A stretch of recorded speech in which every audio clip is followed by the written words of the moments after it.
Asano adalah seorang penyendiri yang hidupnya berubah menjadi bencana setelah ia dan keluarganya mengalami kecelakaan mengerikan. Peristiwa itu merenggut nyawa kedua orang tuanya dan ia menjadi yatim piatu.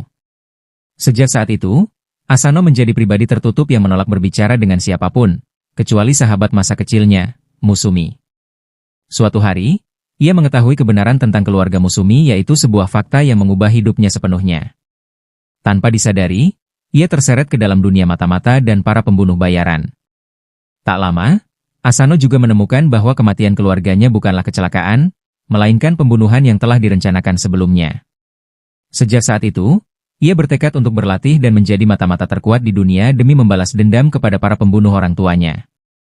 Namun, setelah kematian keluarganya, Asano sempat mencoba menjauhkan diri dari semua orang, termasuk Musumi yang berambut biru. Ia takut kehilangan orang yang ia sayangi lagi. Meski begitu, Musumi meyakinkannya bahwa ia tidak akan pernah meninggalkannya sendirian di dunia ini. Beberapa tahun kemudian, Asano mulai bersekolah di tempat baru bersama Musumi. Meski sudah sebulan berlalu, ia masih kesulitan berteman dan sering diliputi kecemasan hingga hampir pingsan. Suatu hari saat makan siang, Musumi menghampirinya dan berniat menyuapinya makanan. Namun, gigitan itu diambil oleh guru mereka yang aneh, bernama Kyoichiro. Guru itu kemudian meminta Asano menemuinya sepulang sekolah di ruang kantor. Permintaan tersebut membuat Asano ketakutan, karena sejak kejadian orang tuanya ia sangat tidak nyaman berbicara dengan orang lain. Meski begitu, ia tidak punya pilihan selain datang. Di kantor, Kyoichiro yang bertubuh tinggi menawarinya teh dan duduk terlalu dekat dengannya. Ia lalu memperlihatkan foto Musumi yang diambil secara diam-diam. Asano mulai merasa tidak nyaman dan berpikir untuk melaporkannya ke FBI. Tiba-tiba, nada suara Kyoichiro berubah. Ia menunjukkan foto Musumi saat masih bayi, membuat Asano terkejut karena tidak mengerti bagaimana pria itu bisa memilikinya. Melihat kebingungan Asano, Kyoichiro mengaku telah mengawasi Musumi sejak kecil. Menurutnya, Musumi sangat cantik sehingga banyak orang mencoba mendekatinya, dan ia selalu menangani mereka dengan caranya sendiri. Ia bahkan memperlihatkan video seorang siswa kelas 3 yang pernah mencoba menggoda Musumi, lalu dipukulinya hingga babak belur sambil diancam akan dibunuh jika mendekatinya lagi. Asano mulai menyadari bahwa guru itu tidak waras. Sebelum ia sempat bergerak, Kyoichiro mengeluarkan pisau dan menempelkannya ke leher Asano. Ia mengatakan bahwa selama ini ia membiarkannya hidup karena Asano adalah teman masa kecil Musumi, tetapi sekarang ia tidak bisa mengambil risiko lagi. Tubuh Asano membeku ketakutan. Kyoichiro kemudian mengungkapkan bahwa Musumi adalah adik perempuannya, dan ia harus memastikan gadis itu tetap aman. Tiba-tiba, jendela terbuka. Seorang gadis kecil berpakaian putih melompat masuk dan menyuruh Kyoichiro menjauh. Ia melemparkan flashbang khusus, lalu melarikan diri bersama Asano dan menyelamatkan nyawanya. Saat Asano sadar kembali, ia mendapati dirinya dikelilingi Musumi dan beberapa orang asing. Rasa gugupnya langsung muncul hingga ia berlari ke sudut ruangan. Musumi menenangkannya dan menjelaskan bahwa semua orang di sana adalah saudaranya. Ia kemudian memperkenalkan mereka satu persatu. Gadis kecil berbaju putih itu adalah kakak tertua, Futaba. Pria berambut hijau yang bersembunyi di tempat sampah bernama Shinzo.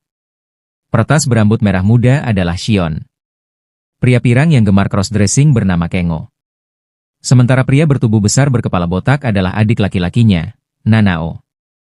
Ia juga memperkenalkan seekor anjing bernama Goliath. Dengan santai, Musumi mengatakan bahwa mereka adalah keluarga mata-mata. Asano terpana. Selama ini ia mengira keluarga Musumi hanyalah penjual sayur miskin, tetapi sekarang ia diberitahu bahwa mereka berurusan dengan senjata api. Mengira semua ini hanya lelucon, ia mengambil salah satu pistol dan menembakkannya dan ia menyadari bahwa senjata itu asli. Futaba menenangkannya dan menjelaskan bahwa mata-mata cukup umum di dunia mereka, layaknya pekerja lepas. Shion bahkan menambahkan bahwa mereka memiliki rating 4,8 bintang di Trustpilot. Ken lalu menunjukkan majalah Spy Weekly dengan Kyoichiro di halaman sampul, menjelaskan bahwa pria itu sangat terkenal dan merupakan salah satu mata-mata terkuat di dunia. Asano hanya bisa terdiam menerima begitu banyak informasi sekaligus. Futaba kemudian menjelaskan bahwa Kyoichiro adalah saudara tertua sekaligus mata-mata paling cerdas, terampil, dan kuat di keluarga mereka. Asano masih kebingungan, dan bertanya mengapa Kyoichiro mencoba membunuhnya. Futaba menjelaskan bahwa mereka baru saja mendapat informasi dari Twitter tentang seseorang yang berencana membunuh Musumi. Beberapa tahun lalu, Musumi pernah mengalami kecelakaan serius hingga hampir meninggal. Dan sejak itu Kyoichiro menyalahkan dirinya sendiri. Ia menjadi terobsesi melindungi adiknya dan menyingkirkan segala ancaman. Kyoichiro sebenarnya selalu tidak menyukai kedekatan Asano dengan Musumi, tetapi membiarkannya karena mereka teman masa kecil. Kini, situasinya berubah, dan Kyoichiro merasa memiliki alasan untuk menyingkirkannya.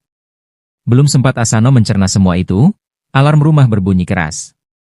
Futaba mengatakan bahwa Kyoichiro telah kembali untuk menghabisinya. Semua pintu segera dikunci, sementara Shinzo mengaktifkan berbagai jebakan di rumah. Futaba memerintahkan semua orang bersiap, karena hanya merekalah yang bisa menghentikan monster itu.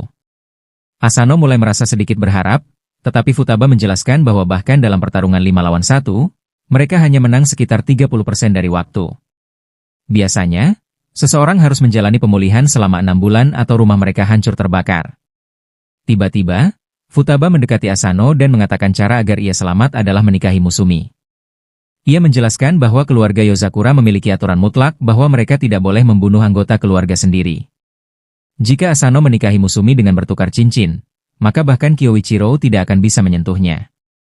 Asano hanya berdiri terpaku, tidak mampu memproses semua informasi itu. Ketika ia mulai membayangkan memiliki keluarga lagi, trauma masa lalunya kembali muncul. PTSD yang selama ini ia tekan bangkit kembali, membuat tubuhnya gemetar hebat. Namun, Musumi akhirnya angkat bicara. Ia mengatakan bahwa menyuruh Asano menikahinya demi menjadi bagian keluarga adalah hal yang kejam. Asano masih berusaha menerima kehilangan keluarganya dan memiliki banyak luka batin yang belum sembuh. Futaba memahami hal itu dan segera meminta maaf. Sementara itu, saudara lainnya mulai berdiskusi tentang rencana untuk mengalahkan kakak tertua mereka. Tanpa diduga itu membuat semua orang ngeri dan Kyoichiro tiba-tiba muncul di tengah mereka sambil menyeruput jus seolah tidak terjadi apa-apa. Semua saudara langsung tegang. Dengan santai, Kyoichiro memberitahu Shinzo bahwa ia sudah menghancurkan semua jebakan yang dipasang di rumah. Futaba segera mendekatinya dan memerintahkannya untuk meninggalkan Asano. Namun, Kyoichiro menolak. Ia mengatakan bahwa ancaman sekecil apapun tetap harus dieliminasi. Ucapan itu membuat Asano ketakutan. Tanpa ragu, Futaba langsung mencengkeram dasi Kyoichiro, memutarnya di udara, lalu membantingnya ke lantai. Pertarungan pun dimulai. Shinzo menggunakan lengan mekaniknya untuk menahan tubuh Kyoichiro. Nanao berubah ke mode tempur dan menghantam wajahnya dengan pukulan bertubi-tubi. Ken dan Shion segera membawa Asano menjauh dari area pertarungan. Namun Kyoichiro bukan lawan yang mudah. Ia menangkis semua serangan, lalu mendorong mereka mundur. Dengan tenang ia berdiri kembali dan memuji koordinasi mereka, meskipun menurutnya itu masih belum cukup untuk menyentuhnya. Ia meminta mereka menyerahkan Asano tanpa perlawanan. Asano kebingungan melihat benang tipis keluar dari jari Kyoichiro. Futaba segera menjelaskan bahwa itu adalah kawat tajam seperti pisau. Ia memerintahkan Shion membawa Asano pergi sementara ia menahan Kyoichiro. Futaba menyerang lebih dulu, menangkis dan menghindari kawat tersebut. Namun Kyoichiro terlalu cepat. Dalam sekejap, ia menjebak Futaba dengan kawatnya, memelintir lengannya, lalu menggantungnya di langit-langit. Futaba berteriak memintanya melepaskan dirinya. Shion segera mengeluarkan ponsel dan mengaktifkan sejumlah drone pembunuh yang langsung menyerang Kyoichiro. Peluru menghujaninya, tetapi ia tampak sama sekali tidak terganggu. Sementara itu, Ken dan Musumi membawa Asano ke ruang rahasia di balik sebuah lukisan. Musumi menenangkannya dan berjanji akan selalu berada di sisinya. Tak lama, Kyoichiro masuk ruangan setelah menghancurkan semua drone. Dengan senyum tipis, ia memanggil Musumi untuk mendekat. Asano berdiri di belakangnya, merasa situasinya aneh, tetapi Musumi tetap berjalan maju. Tiba-tiba ia mengeluarkan pistol, sementara Goliat si anjing melompat menyerang. Namun Kyoichiro sudah memperkirakan hal itu. Ia langsung mengikat keduanya dengan kawat. Kyoichiro kemudian melepas topeng Musumi dan ternyata itu Ken yang menyamar. Ia berjalan melewatinya sambil mengkritik penyamarannya yang kurang sempurna. Lalu ia memanggil Musumi yang sebenarnya untuk keluar dari penyamaran Asano. Dari balik lubang lukisan, Asano melihat Musumi melepas topengnya.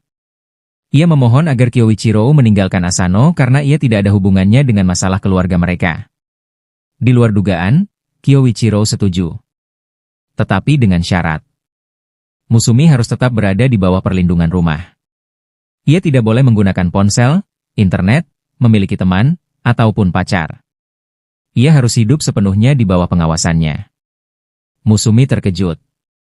Ia tidak melihat jalan keluar lain dan hampir menyetujui syarat itu. Saat itulah Asano keluar dari persembunyian. Ia meminta Kyoichiro melepaskan Musumi. Kyoichiro menyuruhnya melarikan diri sebelum ia berubah pikiran, tetapi Asano menolak. Dengan suara gemetar, ia mengatakan bahwa ia bersedia menjadi bagian keluarga karena ia tidak ingin meninggalkan Musumi sendirian lagi. Air mata mengalir di wajah Musumi. Ia tersenyum dan melemparkan cincin pernikahan ke arah Asano. Namun sebelum cincin itu tertangkap, Kyoichiro menjebak Asano dengan kawatnya. Kyoichiro menyatakan bahwa ia tidak akan pernah membiarkan siapapun menikahi Musumi. Meski terluka, Asano memaksakan diri bergerak. Dengan tangan berdarah, ia meraih cincin itu. Secara mengejutkan, ia berhasil memutus kawat tersebut dan mengenakan cincin di jarinya tepat saat saudara lainnya kembali ke ruangan. Kyoichiro hanya bisa terdiam, mulutnya terbuka karena syok. Saudara lainnya bersorak merayakan persatuan mereka.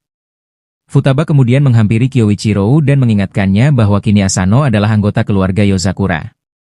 Itu berarti Kyoichiro tidak punya pilihan selain melindunginya dan bahkan mengajarinya cara melindungi Musumi. Malam itu, Asano pulang ke rumahnya untuk menenangkan diri dan mencerna semua yang terjadi. Namun keesokan paginya, ia terbangun dan mendapati Kyoichiro berdiri di atasnya sambil memegang pisau. Asano langsung menghindari tebasan itu dan berteriak menanyakan apa yang sedang dilakukan Kyoichiro. Dengan santai, Kyoichiro menjawab bahwa itu adalah panggilan bangun tradisional keluarga Yozakura. Karena Asano kini bagian dari keluarga, ia harus mulai belajar menjadi mata-mata. Kyoichiro langsung menggunakan kawatnya untuk menjebak Asano di udara, seolah hanya untuk bersenang-senang. Musumi yang mendengar keributan dari dapur bergegas datang dan menemukan Asano tergantung tak berdaya. Kyoichiro mengklaim ia hanya membantu latihan fisik. Melihat ekspresi Musumi, ia akhirnya melepaskannya. Namun sebelum Asano sempat bernapas lega, Kyoichiro berkata mereka harus segera pergi. Ia melompat keluar jendela sambil membawa Musumi dan menyeret Asano bersamanya. Beberapa detik kemudian, rumah itu meledak dan dilalap api. Kyoichiro menjelaskan bahwa rumah Asano telah dipasangi bom, tetapi menolak memberi detail lebih lanjut karena situasi akan segera menjadi kacau. Mereka naik ke dalam limusin, dan Kyoichiro menjelaskan bahwa kabar pernikahan mereka telah menyebar dengan sangat cepat. Bahwa seseorang mencoba membunuh Musumi dengan menargetkan rumah Asano. Asano masih bingung mengapa seseorang ingin membunuhnya. Kyoichiro lalu mengungkapkan kebenaran besar karena Musumi adalah kepala keluarga Yakura. Ia menjelaskan bahwa garis keturunan Yakura sangat kuno dan unik karena melahirkan manusia dengan kemampuan super. Namun, di setiap generasi, selalu ada satu orang yang terlahir tanpa kemampuan apapun. Kyoichiro kemudian menjelaskan bahwa dalam garis keturunan keluarga Yozakura, selalu ada satu orang yang terlahir tanpa kemampuan super. Orang itulah yang justru akan menjadi kepala keluarga, karena hanya mereka yang mampu memiliki keturunan dan meneruskan garis darah Yakura. Karena alasan itulah, Musumi kini menjadi kepala keluarga baru. Para musuh mengetahui bahwa jika Musumi terbunuh, maka garis keturunan mata-mata Yakura akan punah. Kyoichiro menuangkan teh lagi dengan tenang, tetapi tiba-tiba mobil mereka dihujani tembakan dari para pengejar.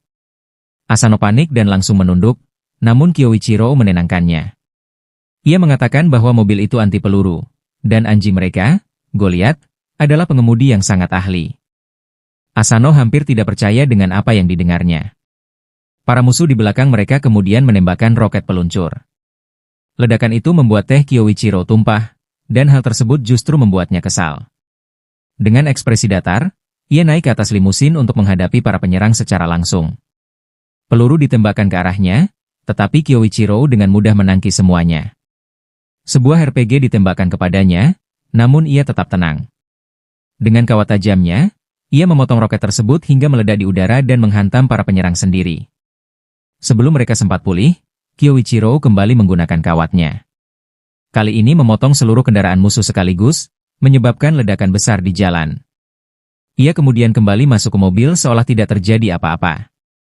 Dengan santai, ia mengatakan kepada Asano bahwa mulai sekarang, seperti anggota keluarga lainnya, tanggung jawab Asano adalah melindungi Musumi apapun yang terjadi. Untuk itu, ia harus mempelajari cara hidup seorang mata-mata.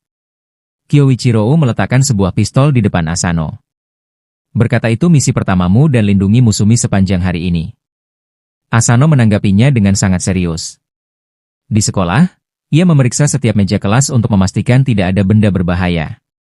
Ia bahkan menggeram kepada siswa lain seperti binatang liar agar mereka menjauh dari Musumi. Ia terus mengingat pesan Kyoichiro bahwa jangan ragu menembak siapapun yang terlihat mencurigakan.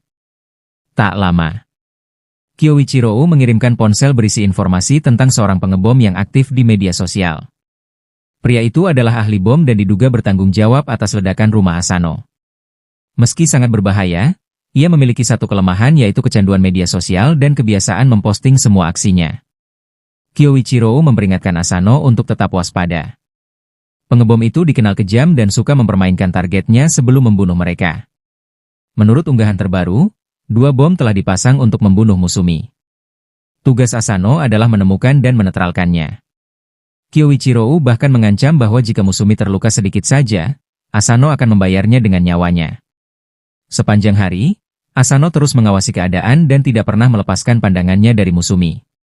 Namun saat pelajaran olahraga berlangsung, ia melihat unggahan baru dari sang pengebom yang menyatakan bahwa bom kedua sudah aktif. Asano terkejut, tetapi tiba-tiba sebuah bola sepak menghantam wajahnya hingga membuatnya pusing. Saat bangkit, ia melihat sosok misterius berjalan di koridor dan segera mengejarnya. Pengejaran itu membawanya ke ruang UKS. Seorang perawat berambut pirang menanyakan apakah ia baik-baik saja. Asano mengabaikannya dan berbalik pergi, namun saat menoleh kembali, perawat itu sudah menghilang begitu saja. Semua kejadian aneh itu membuatnya semakin paranoid. Saat duduk di sudut ruangan, notifikasi lain muncul yaitu sang pengebom mengumumkan bahwa bom terakhir telah dipasang. Sekelompok siswa kemudian mencoba mengajaknya berbicara, tetapi kecemasannya kembali memuncak hingga ia pingsan. Beberapa saat kemudian, ia terbangun dan melihat Musumi menatapnya dengan khawatir. Ia menjelaskan bahwa perawat sekolah sedang tidak hadir hari itu, jadi ia sendiri yang membawanya ke UKS. Semua tekanan yang ia rasakan sepanjang hari akhirnya meledak. Asano bertanya apakah ia pantas menjadi suami Musumi, karena bahkan melindunginya selama 1 hari saja terasa mustahil. Trauma kehilangan orang-orang yang ia cintai kembali menghantamnya. Musumi langsung menepuk kepalanya.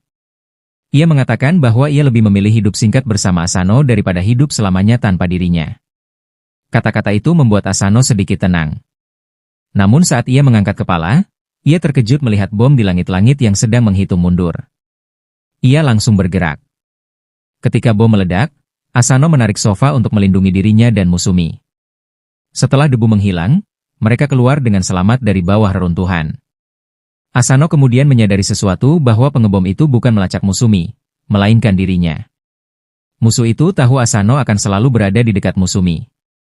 Ia segera melepas jaketnya dan menemukan kapsul bom kecil menempel pada bajunya.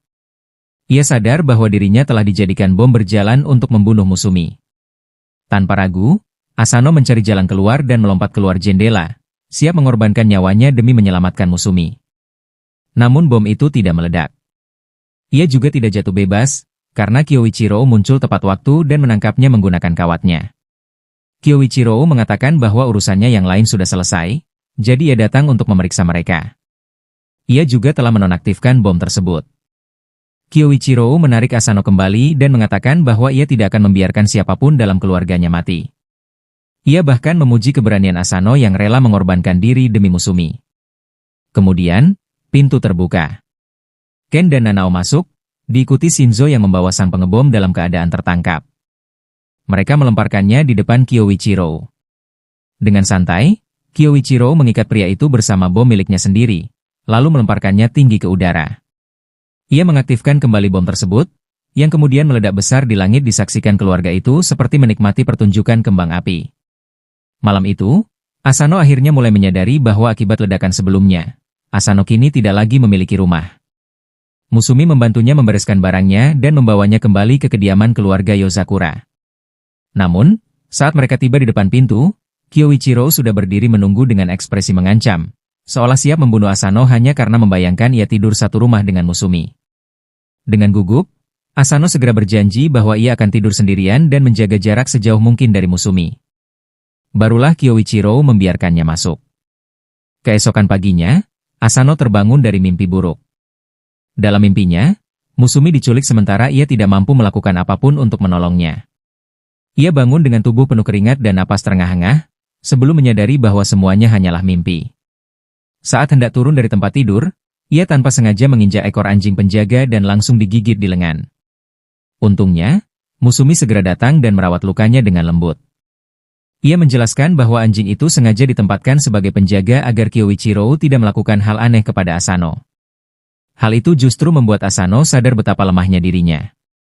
Karena itu, ia menemui Futaba dan memohon agar dilatih menjadi petarung yang lebih kuat. Futaba mengatakan bahwa hal itu tidak akan mudah, tetapi Asano bersikeras. Ia tidak ingin melihat Musumi terluka. Futaba berdiri dari kursinya, lalu dengan mudah melempar Asano ke udara sebelum meletakkannya kembali di sofa. Ia menjelaskan bahwa bahkan anak-anak superhuman keluarga Yozakura membutuhkan 3 tahun pelatihan untuk mencapai kemampuan dasar. Bagi manusia biasa seperti Asano, waktu yang dibutuhkan bisa 10 kali lebih lama. Asano mengatakan bahwa ia tidak punya waktu sebanyak itu. Ia harus menjadi kuat secepat mungkin. Mendengar tekadnya, Futaba menawarkan satu pilihan yaitu latihan ekstrim Yozakura yaitu metode latihan yang konon lebih buruk daripada kematian. Asano tetap menerimanya. Saat ia baru berdiri dari sofa, ia langsung memicu sebuah jebakan dan hampir jatuh ke lubang berisi paku tajam. Ia berhasil berpegangan tepat waktu. Futaba tersenyum dan menjelaskan bahwa seluruh rumah dipenuhi ratusan jebakan latihan mata-mata. Hidup di rumah itu sendiri adalah tahap pertama pelatihan. Ia menarik Asano keluar dari jebakan dan memberinya misi sederhana yaitu bertahan hidup di rumah selama 1 bulan. Setelah itu, pelatihan sebenarnya baru akan dimulai. Asano langsung menyesali keputusannya. Keesokan pagi, alarm jam dinding berbunyi. Karena Asano tidak segera mematikannya, alarm itu meledak dan memaksanya berlari ke lorong hanya untuk memicu penyembur api yang hampir memanggangnya hidup-hidup. Dengan tubuh hangus, ia berhasil menyeret dirinya ke meja sarapan.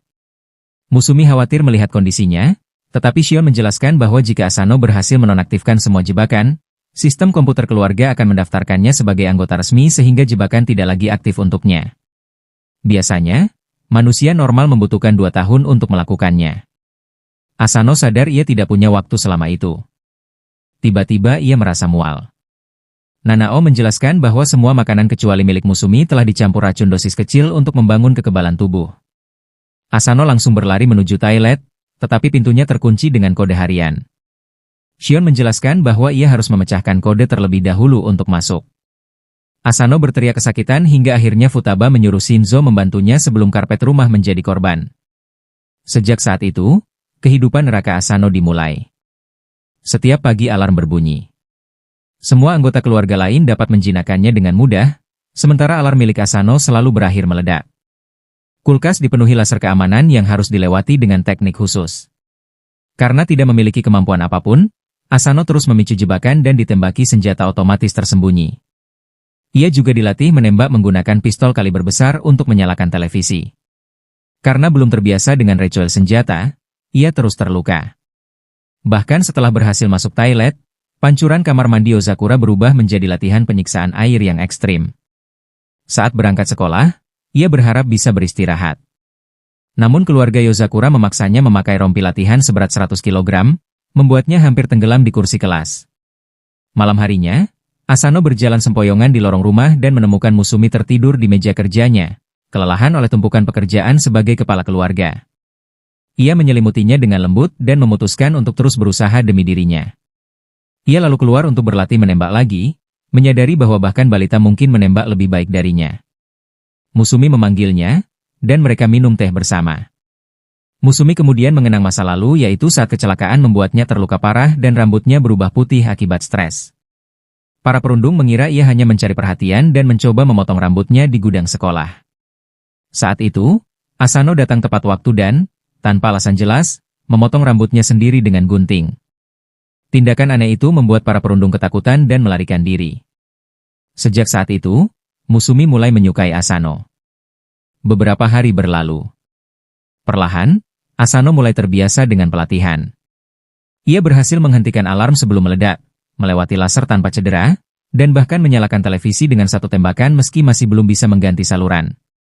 Shinzo mulai mengajarinya cara memegang senjata dengan benar. Tak lama kemudian, Shin datang membawa data perkembangan latihan Asano dan menyuruhnya menemui Nanao untuk latihan gas saraf. Hari itu ia belajar merangkak melalui ventilasi yang dipenuhi gas saraf. Seiring minggu berlalu, latihan ekstrim itu menjadi rutinitasnya. Ia akhirnya bisa mencapai meja sarapan tanpa terluka. Namun setelah 3 minggu, satu hal masih menjadi kelemahannya, yaitu pintu utama. Ia selalu membutuhkan bantuan orang lain untuk melewatinya. Suatu hari, Ken memanggil semua orang dari lorong. Mereka menemukan Asano tergeletak di lantai, tubuhnya hampir tidak bisa bergerak, kesadarannya perlahan memudar. Saat berikutnya membuka mata, Asano mendapati dirinya berada di kamar Nanao. Gadis itu mengatakan bahwa ia hanya mengalami demam akibat kelelahan yang menumpuk selama latihan. Namun, Futaba tidak semudah itu percaya. Ia langsung merobek penyamaran yang dikenakan Asano dan memperlihatkan luka sayatan serta memar besar di seluruh tubuhnya. Futaba mengungkapkan bahwa sejak awal ia sudah tahu Asano diam-diam meminta bantuan Nanao, Shion, dan Ken agar bisa berkembang lebih cepat. Ia memperingatkan Asano bahwa jika terus memaksakan diri seperti itu, ia tidak akan mampu bertahan bahkan 1 minggu lagi di rumah Yozakura. Asano mencoba membantah, tetapi Futaba menepuk kepalanya dan menyerahkan sebuah buku tentang pemecahan kode tingkat dasar. Ia memerintahkan Asano untuk beristirahat total dan membaca buku itu sampai selesai sebelum melanjutkan latihan. Asano mengikuti sarannya. Setelah beberapa waktu dan kondisinya pulih, ia akhirnya berhasil memecahkan kode toilet dan sebuah pencapaian kecil yang langsung dirayakan seluruh keluarga. Tiba-tiba cincin di jarinya mulai bersinar. Futaba menjelaskan bahwa sistem komputer keluarga telah resmi mengakui Asano sebagai anggota keluarga Yozakura. Beberapa hari berlalu. Kini Asano menjadi bagian dari keluarga tersebut. Setiap pagi ia berlatih teknik penyamaran bersama Ken sebelum bersiap berangkat sekolah. Saat berjalan keluar rumah, ia melihat Shinzo bersiap menjalankan misi untuk merebut kembali uang palsu yang dicuri sebuah geng. Shinzo menyebutnya sebagai misi tingkat rendah. Asano mengucapkan semoga berhasil sebelum berangkat sekolah bersama Musumi. Di perjalanan menuju kelas, tim bisbol sekolah memukul home run, dan bola meluncur lurus ke arah Asano. Tanpa melihat, ia menangkap bola itu dengan mudah. Para anggota tim terkejut ketika Asano melempar balik bola tersebut dengan kekuatan luar biasa. Pelatih tim langsung berteriak memintanya bergabung, tetapi Asano hanya mengabaikannya dan terus berjalan. Musumi menyadari bahwa Asano sendiri bahkan belum menyadari seberapa kuat dirinya sekarang. Saat istirahat makan siang, mereka duduk di teras sekolah. Musumi mengingatkan Asano agar berhati-hati dan tidak menarik perhatian, karena kemampuan fisiknya kini jauh meningkat. Asano berjanji akan lebih waspada. Musumi kemudian bertanya apakah ia memiliki waktu luang sore nanti. Asano mengira itu ajakan kencan, padahal sebenarnya Musumi hanya ingin bantuannya mengurus dokumen legal keluarga Yozakura. Sesampainya di rumah, Musumi bekerja dengan kecepatan luar biasa, yaitu memeriksa berkas, memberi stempel, dan mengatur instruksi tanpa henti. Asano segera kewalahan melihat ritmenya. Musumi tersenyum dan mengatakan bahwa ia sudah terbiasa melakukan pekerjaan itu sejak kecil. Ketika menyadari dokumen milik yang kembali berantakan, Musumi mengajak Asano menuju kamar Ken. Setelah mengetuk pintu dan masuk, mereka menemukan tumpukan pakaian raksasa di tengah ruangan. Tiba-tiba Ken muncul dari dalam tumpukan itu sambil makan sushi dan berkata santai bahwa Musumi sebaiknya melewati saja bagian pekerjaannya. Musumi menolak tegas, tetapi Ken malah menari-nari untuk menghindari tanggung jawab. Kesabaran Musumi habis. Ia memutuskan memperlihatkan kepada Asano bagaimana hukuman khas keluarga Yakura. Namun Ken tidak tinggal diam. Ia mencoba kabur, dan Asano secara refleks menghadangnya. Seketika Ken menyamar menjadi Musumi, membuat Asano ragu sesaat dan cukup lama bagi Ken untuk melarikan diri. Musumi terlihat kesal. Ia mengaktifkan mode hibernasi rumah Yozakura, yang langsung menutup semua jendela dan mengunci seluruh bangunan.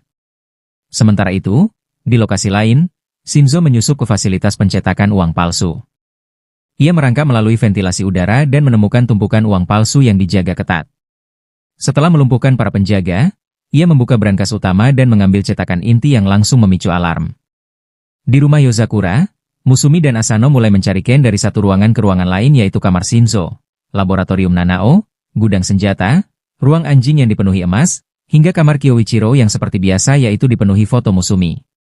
Asano bertanya apakah Ken mungkin berhasil keluar rumah, tetapi Musumi menjelaskan bahwa tidak ada jalan keluar selama mode hibernasi aktif. Tiba-tiba Asano melihat wajah Ken muncul dari salah satu foto di dinding. Ken langsung kabur, dan Asano mengejarnya.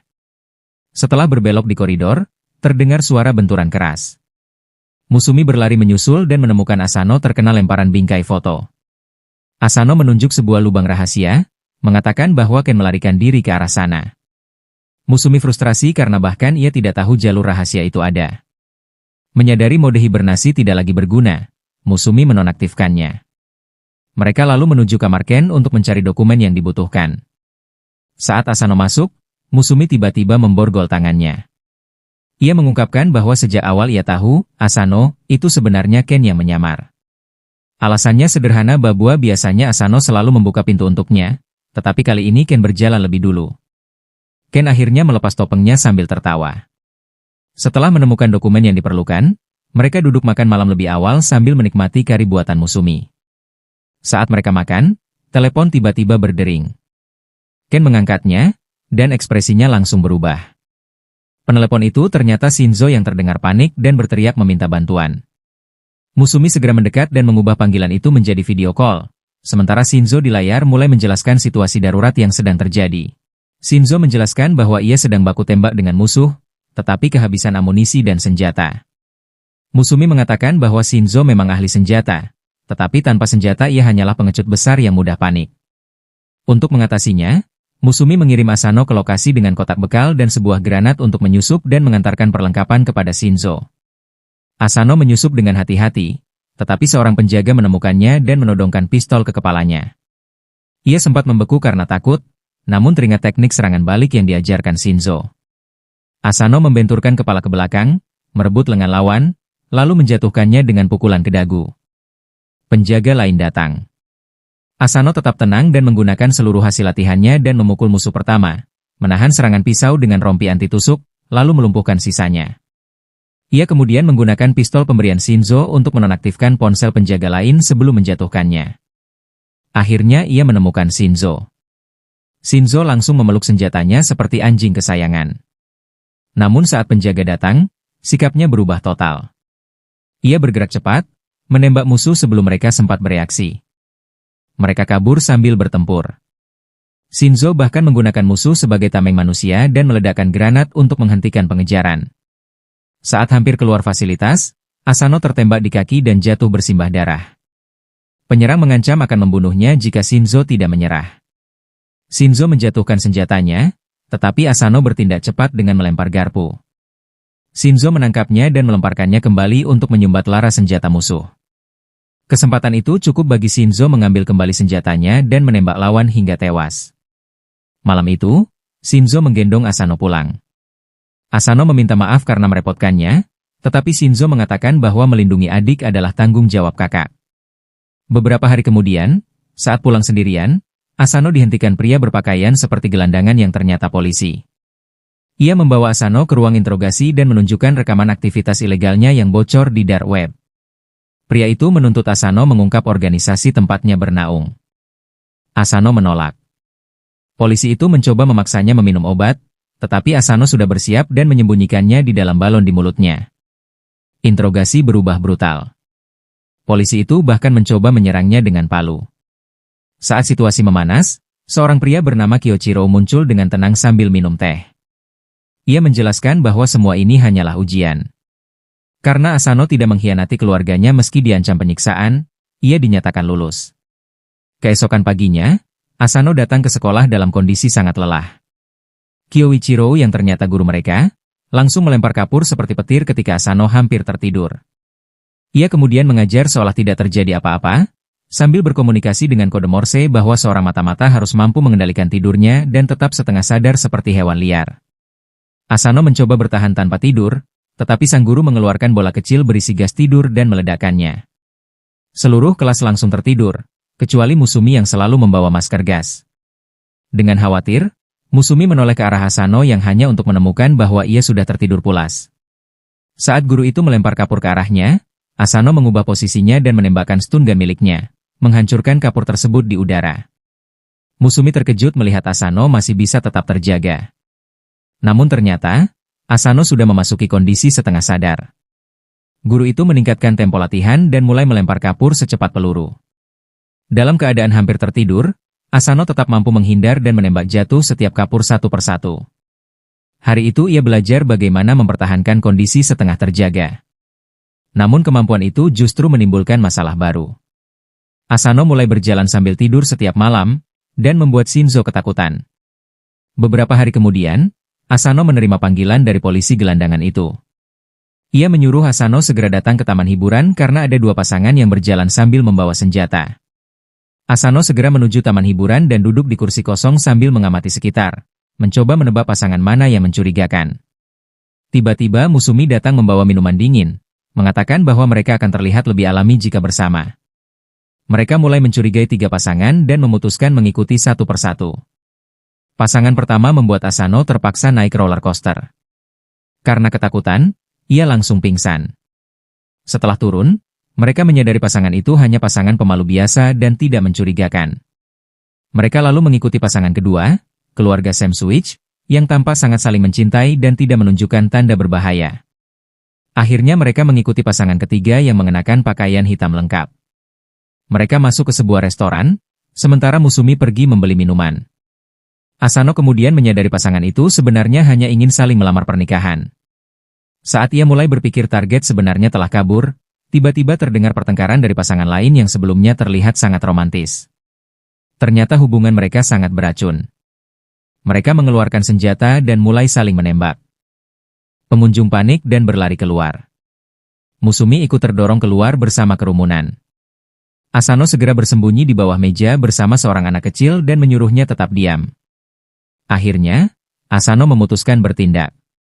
Ia mengeluarkan pistol dan menembakkan seluruh peluru ke arah pasangan tersebut, melumpuhkan keduanya tanpa membunuh mereka.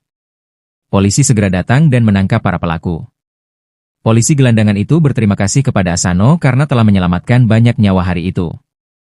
Setelah semuanya selesai, Asano memutuskan bersantai bersama Musumi.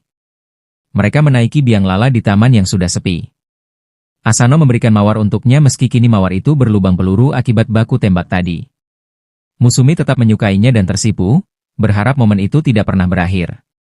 Beberapa hari kemudian, terungkap bahwa seseorang telah mencoba meretas file keluarga Yozakura selama 4 hari berturut-turut. Shion tanpa henti mempertahankan sistem dan akhirnya berhasil menjebak sang peretas. Namun, peretas itu memutus koneksi sebelum tertangkap, meski berhasil mencuri sebagian besar data milik Asano. Setelah beristirahat, Shion memberitahu Asano dan Musumi tentang kejadian itu saat mereka bersiap ke sekolah. Meski sistem sudah diamankan, Asano merasa firasat buruk. Di perjalanan menuju sekolah, Asano mendorong Musumi menjauh tepat sebelum jarum tajam melesat ke arah mereka. Ia melihat sosok kurus bersembunyi di balik tiang. Mereka berlari melewati ganggang sempit, tetapi tidak berhasil melepaskan diri. Akhirnya Asano menghadapi penyerang itu secara langsung dan menahan serangan dari atas, lalu mendorong gadis tersebut menjauh. Penyerang itu memperkenalkan dirinya sebagai Kirisaki. Ia tampak senang melihat kekuatan Asano dan mengaku terobsesi padanya dan ingin membunuhnya atas nama cinta. Musumi mengenalinya sebagai mata-mata terkenal yang sering menguntit dan membunuh pria yang membuatnya terobsesi. Kiri mengungkap bahwa Asano kini terkenal di dunia bawah tanah dengan hadiah buronan sebesar $100.000. Ia menegaskan bahwa dirinya tidak mengincar uang, melainkan ingin membunuh Asano karena cinta. Asano dengan tenang menolak ajakannya hidup bersama dan menyatakan kesetiaannya pada Musumi. Hal itu membuat Kiri marah dan mengancam Musumi, tetapi ia mengaku telah diperintahkan untuk tidak menyakiti keluarga Yozakura, yaitu membuat Asano dan Musumi sadar bahwa seseorang sengaja membiarkan Kiri memburu Asano. Kiri menyerang menggunakan jarum, tetapi sengaja meleset sebagai bentuk pamer kemampuan sebelum akhirnya pergi. Keesokan harinya di kelas, Kiri diperkenalkan sebagai murid pindahan baru dan duduk tepat di sebelah Asano. Ia langsung menyerangnya dengan jarum, tetapi Asano menahannya menggunakan buku catatan. Sejak saat itu, hari-hari Asano dipenuhi serangan kecil yaitu jarum di kursi, pensil, bahkan bola basket. Meski terus diganggu, Asano perlahan beradaptasi dan mampu menghindari semuanya dengan santai, bahkan saat makan siang bersama Musumi. Namun permainan tanpa henti itu membuat keduanya kelelahan. Kiri frustrasi, dan melumpuhkan seluruh kelas menggunakan jarum dan memerintahkan mereka menangkap Asano tanpa melukai orang tak bersalah. Asano akhirnya tertangkap.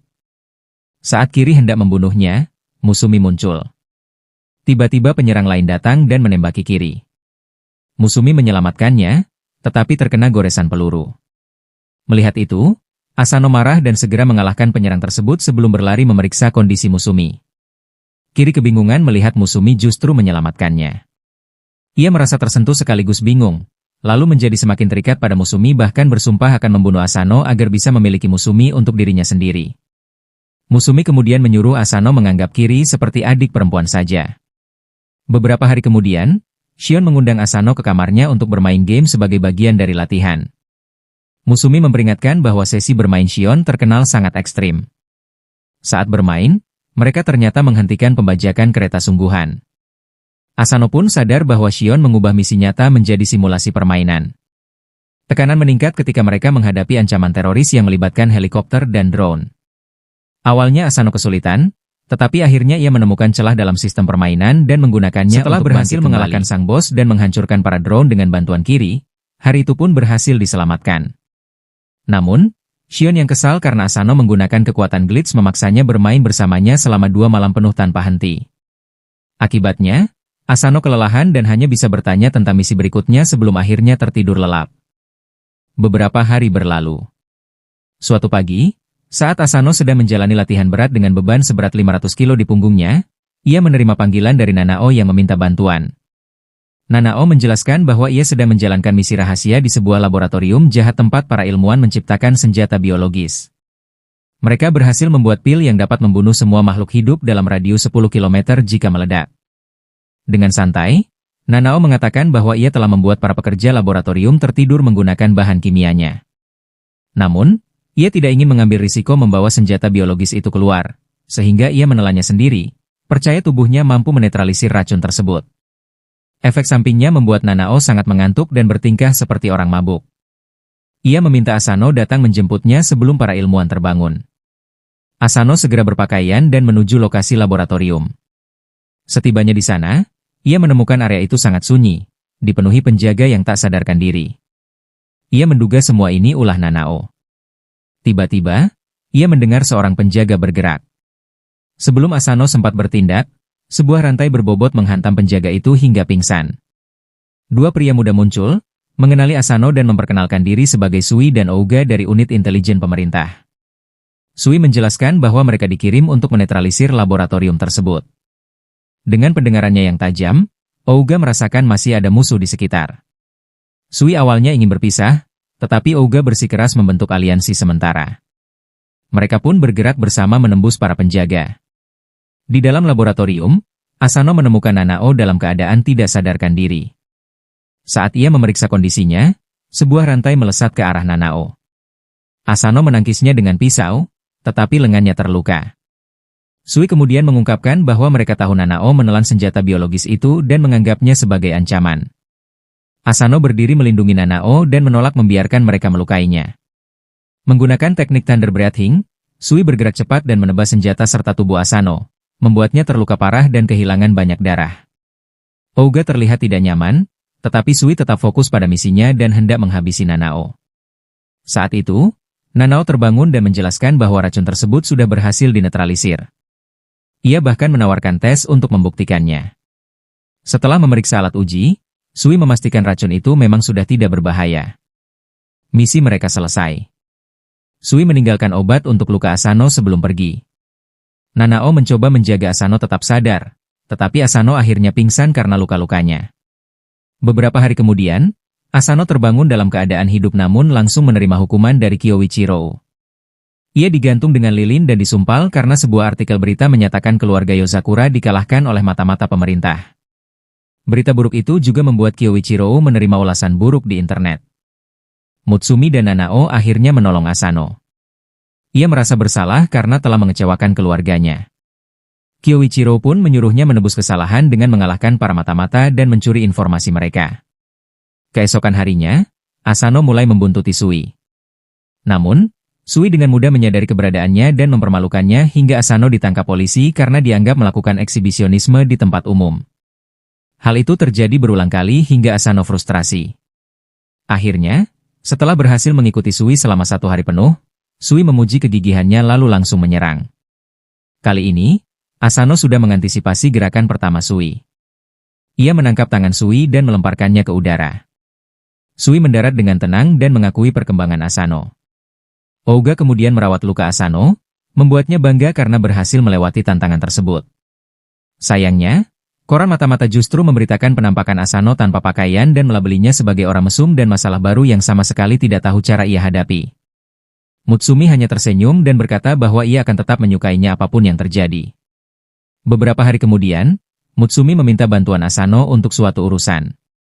Tanpa ragu, Asano setuju. Mereka berjalan melalui taman yang ramai, sementara Asano membawa beban besar di punggungnya dan bertanya apa sebenarnya tujuan mereka. Mereka berhenti di sebuah bangku taman, tempat Sui dengan rambut hijau khasnya yang sudah menunggu. Mutsumi berbincang santai dengannya, membuat Asano kebingungan. Mutsumi menjelaskan bahwa mereka memiliki urusan bisnis dengan Sui, bahkan menyebutnya sebagai teman. Hal itu membuat Asano sedikit gelisah, tetapi Mutsumi menenangkannya dengan mengatakan bahwa hubungan seperti ini biasa di dunia mata-mata. Mereka kemudian pergi ke sebuah kafe mewah. Asano semakin bingung karena ia mengira ini misi penting. Sui memesan kopi rumit yang membuat Mutsumi terkesan. Tiba-tiba, lantai di bawah mereka terbuka. Mereka jatuh ke bawah. Asano terjun bebas sendirian sambil membawa beban berat, sementara Sui dengan santai menggendong Mutsumi seperti seorang putri. Sui menyambut mereka di fasilitas rahasia mata-mata pemerintah dan memperingatkan bahwa tempat itu penuh bahaya. Panah, laser, dan jebakan melesat ke arah mereka. Sui menangki semuanya dengan elegan, sedangkan Asano menghindar dengan panik. Sui mendarat mulus, sementara Asano jatuh dengan wajah lebih dulu. Sebuah bola logam raksasa hampir menghancurkannya sebelum seorang wanita menghancurkannya dengan satu pukulan. Wanita itu adalah Rin. Mereka kemudian duduk bersama untuk pesta teh dan beban berat yang dibawa Asano ternyata hanya berisi makanan manis. Rin menghabiskan satu kue utuh, sementara Sui makan sedikit demi sedikit. Asano tetap kebingungan.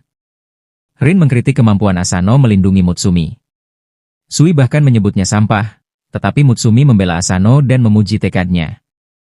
Tiba-tiba, dinding ruangan hancur saat Kyoichiro masuk dengan marah karena Mutsumi dibawa tanpa izin. Pertarungan sengit pun terjadi antara Kyoichiro dan Rin hingga fasilitas hampir runtuh dan alarm evakuasi berbunyi. Mutsumi melompat ke tengah pertarungan, tetapi serangan mereka sudah terlambat dihentikan. Asano menerjang masuk dan menerima kedua pukulan sekaligus demi melindunginya, lalu pingsan di pelukan Mutsumi. Dengan tenang, Mutsumi mengancam tidak akan berbicara lagi dengan mereka jika pertarungan berlanjut. Mereka langsung berhenti. Setelah sadar, Asano menerima misi baru dari Rin. Menyelidiki seorang politisi terkenal bernama Kuro. Meski terlihat eksentrik, Kuro sebenarnya menjalankan pemerasan, suap, dan pembunuhan menggunakan mata-mata elit. Bukti pemerintah masih minim, sehingga mereka membutuhkan penyusup yang tidak mencurigakan. Asano dipilih. Dan Sui memotong rambutnya, Mutsumi mewarnainya hitam, dan mereka menyamarinya sebagai sekretaris. Meski ngeri melihat penampilan barunya, Asano resmi menjadi sekretaris Kuro. Saat acara publik, para demonstran menyebut Kuro tiran. Dalam kekacauan itu, sebuah pengeras suara jatuh ke arah warga, tetapi Kuro menyelamatkannya dan berpura-pura peduli demi meningkatkan popularitasnya. Asano kemudian menemukan bahwa penyelamatan itu hanyalah sandiwara. Ia juga mengungkap rencana ilegal yang dikomunikasikan melalui tarian dan kode Morse, termasuk rencana pengeboman konferensi yang dihadiri Perdana Menteri. Asano berhasil menggagalkan bom dengan melemparkannya keluar gedung sebelum meledak. Kuro yang menyadari campur tangan Asano menembaknya dengan senjata paintball dan mencoba mengaktifkan bom lain. Namun, Sui datang tepat waktu dan melumpuhkan Kuro serta anak buahnya. Saat ditangkap, Kuro mengungkap bahwa keluarga Asano tidak mati karena kecelakaan melainkan dibunuh. Asano marah dan menuntut jawaban, tetapi Kuro hanya memberikan petunjuk samar tentang kebenaran tersembunyi di dunia. Tiba-tiba, Asano menerima panggilan darurat yaitu Wakil Perdana Menteri telah diculik, dan kondisinya disiarkan langsung dari lokasi yang tidak diketahui. Misi baru pun dimulai. Pertemuan para menteri ternyata hanyalah tipu daya. Menteri yang hadir adalah orang palsu, dan Sui yakin semua ini telah direncanakan oleh Kuro sejak awal. Ia meminta Asano untuk menginterogasi Kuro demi menemukan lokasi wakil Perdana Menteri yang diculik. Mendengar itu, Kuro justru tersenyum dan mengatakan waktunya sangat tepat, karena ia memang berencana pergi ke lokasi penculikan.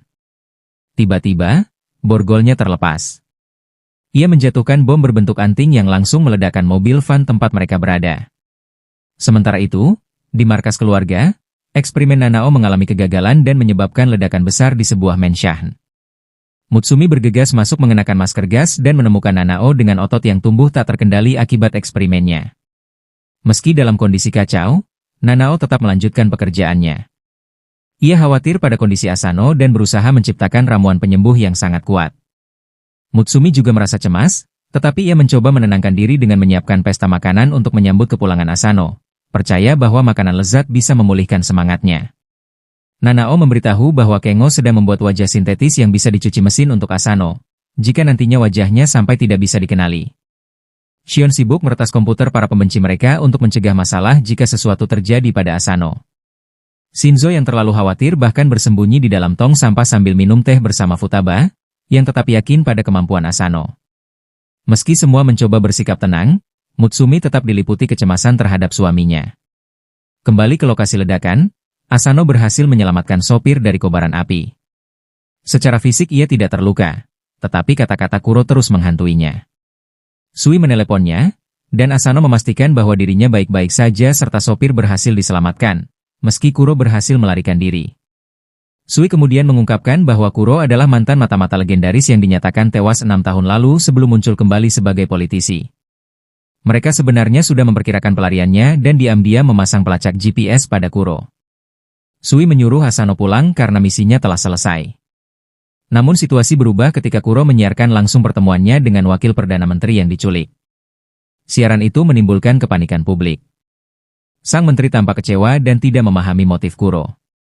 Kuro kemudian melepas penyamarannya, memperlihatkan mata hitamnya. Menteri itu langsung mengenalinya sebagai mata-mata dari masa lalu. Kuro berbicara kepada publik, mengungkap keinginannya membalas dendam atas kematian putrinya, dan berniat membunuh sang menteri. Asano tiba tepat waktu dan menembak alat perekam siaran tersebut. Namun Kuro menolak melepaskan menteri karena tahu Asano tidak akan menembaknya jika itu membahayakan Sandra. Kuro menembak tangan Asano hingga pistolnya terjatuh. Asano mendekat dan menangkapnya dari belakang, tetapi Kuro membantingnya ke tanah dan mengikatnya dengan kawat baja. Asano terkejut ketika Kuro mengetahui teknik keluarga Yozakura. Kuro menjelaskan bahwa kemampuan pengumpulan informasinya luar biasa, serta motivasinya berasal dari kehilangan putrinya akibat pengkhianatan seorang politisi. Kuro menawarkan informasi tentang keluarga Asano jika ia mau mundur, tetapi Asano menolak. Saat itu, Sui datang dengan memotong lantai dari bawah dan menjatuhkan para anak buah Kuro. Pertarungan pun kembali terjadi. Kuro mengetahui semua teknik Asano dan menyerangnya menggunakan pisau beracun. Mengingat nasihat Kyoichiro tentang mengejutkan lawan, Asano menggunakan teknik langkah senyap untuk bergerak ke belakang Kuro. Ia menahan pisau dengan kulit sintetis, menyumbat pistol Kuro menggunakan lendir khusus, memotong senjata kedua dengan kawat baja, lalu menjatuhkannya. Kuro mengakui kekalahannya akibat rasa percaya diri yang berlebihan dan memuji perkembangan Asano. Ia berniat memberikan informasi penting dan menyerahkan secari kertas. Namun sebelum sempat berbicara, seseorang menembaknya di leher dari kejauhan. Seorang pembunuh lain tampaknya ingin membungkamnya. Asano, dengan perasaan campur aduk, memegang kertas itu. Petunjuk tersebut membawanya ke makam putri Kuro, memenuhi permintaan terakhir pria itu. Di sana, ia menemukan kotak berisi informasi tentang keluarganya. Ketika pulang, Asano disambut hangat oleh keluarganya.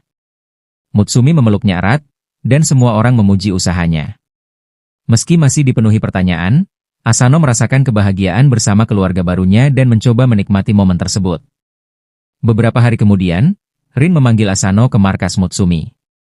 Ia memberi selamat atas keberhasilan misinya dan mengumumkan perayaan makan hotpot. Semua berkumpul di meja makan. Rin menumpuk nasi dalam jumlah besar ke mangkuk Asano sebelum pergi menyiapkan hidangan. Sui menjelaskan bahwa setiap kali Rin memasak hotpot, ia berburu sendiri semua bahan dan dagingnya. Rin berdiri di depan tumpukan hewan buas hasil buruannya, memilih daging yang akan dimasak. Dengan satu tebasan elegan, Sui memotong semuanya menjadi ukuran sempurna. Aroma makanan segera memenuhi ruangan. Saat Asano menyajikan makanan untuk Mutsumi, Kyoichiro tiba-tiba menyuapi Asano secara paksa karena merasa hanya dirinya yang berhak melayani Mutsumi. Rin kesal melihat kecemburuannya dan langsung menenggelamkan kepala Kyoichiro ke dalam mangkuk. Perang makanan pun terjadi. Semua orang menghindar, sementara Uga mencoba menyelamatkan makanan tetapi malah pingsan terkena kue ikan terbang. Sui dengan santai menghindari makanan yang berterbangan sambil tetap makan. Setelah makan, Rin dan Uga tertidur di lantai, sementara Sui membersihkan ruangan dengan cepat. Di sudut ruangan, Asano duduk memandangi sebuah kubus kecil yang mungkin menyimpan kebenaran tentang kematian keluarganya. Mutsumi duduk di sampingnya dan bertanya apakah benda itu berisi informasi tentang keluarganya. Asano mengangguk. Ia mengaku bahwa saat melawan Kuro, sempat muncul keinginan membalas dendam dengan cara yang sama. Hal itu membuatnya merasa tidak berbeda dari Kuro. Mutsumi mencium pipinya untuk menenangkannya. Kubus itu terbuka dan memperlihatkan sebuah bola marmer, yaitu sebuah perangkat optik. Namun tiba-tiba seseorang menyerang Asano. Rin segera menahannya dan menyuruh Asano melarikan diri. Sesampainya di rumah, Asano menemukan seorang gadis pembunuh bernama Ayaka mengenakan pakaian maid duduk di kepalanya. Mutsumi menjelaskan bahwa Ayaka akan tinggal bersama mereka sebagai pelayan sekaligus pengawal Asano. Ayaka mengaku mengetahui rahasia perangkat optik itu dan langsung mengambilnya. Shion datang setengah mengantuk, memeriksa benda tersebut, dan mengatakan datanya sudah tua serta rusak, sehingga butuh waktu untuk mengekstraknya. Ayaka kemudian memberitahu bahwa harga buronan Asano meningkat, menjadikannya target yang lebih besar. Ia bahkan berjanji akan mencoba membunuh Asano setiap hari sebagai latihan. Ia langsung melempar garpu ke arahnya. Malam harinya, Asano yang kelelahan ingin mandi. Namun di kamar mandi, Ayaka tiba-tiba muncul, memotretnya sambil menyemprotkan cairan asam yang melelehkan dinding. Sistem pertahanan rumah aktif dan menyetrum Ayaka. Asano mematikan listrik untuk menyelamatkannya, tetapi situasinya menjadi canggung, membuatnya dikejar sambil telanjang di dalam rumah. Beberapa hari kemudian, Asano kembali menjalani misi rutin. Suatu hari ia lupa membawa ponselnya, dan Mutsumi melihat panggilan dari seseorang bernama K. Ketika Asano kembali, ia langsung memutus panggilan itu, membuat Mutsumi sedikit curiga. Ayaka mencoba menakutinya dengan mengatakan itu tanda perselingkuhan, tetapi Mutsumi memilih mempercayai Asano. Keesokan harinya, Mutsumi mengajak Asano berjalan-jalan bersama Goliath, yaitu seekor campuran serigala mistik dan anjing, menikmati waktu tenang bersama. Goliath memiliki kemampuan mengubah bentuk tubuhnya. Ia tiba-tiba membesar, dan Mutsumi langsung menaikinya sambil menawarkan Asano untuk ikut. Namun Goliath mengibaskan ekornya dan menjatuhkan Asano, memaksanya hanya berpegangan pada tali kekang. Goliath kemudian berlari dengan kecepatan luar biasa, menyeret Asano melewati air hingga tubuhnya basah kuyup saat mereka tiba di taman kota. Tiba-tiba terjadi ledakan besar. Mutsumi segera menyelamatkan anak-anak di sekitar lokasi, sementara Goliath melindunginya dari serpihan. Mereka kemudian menyadari bahwa Asanolah yang menerima sebagian besar dampak ledakan itu.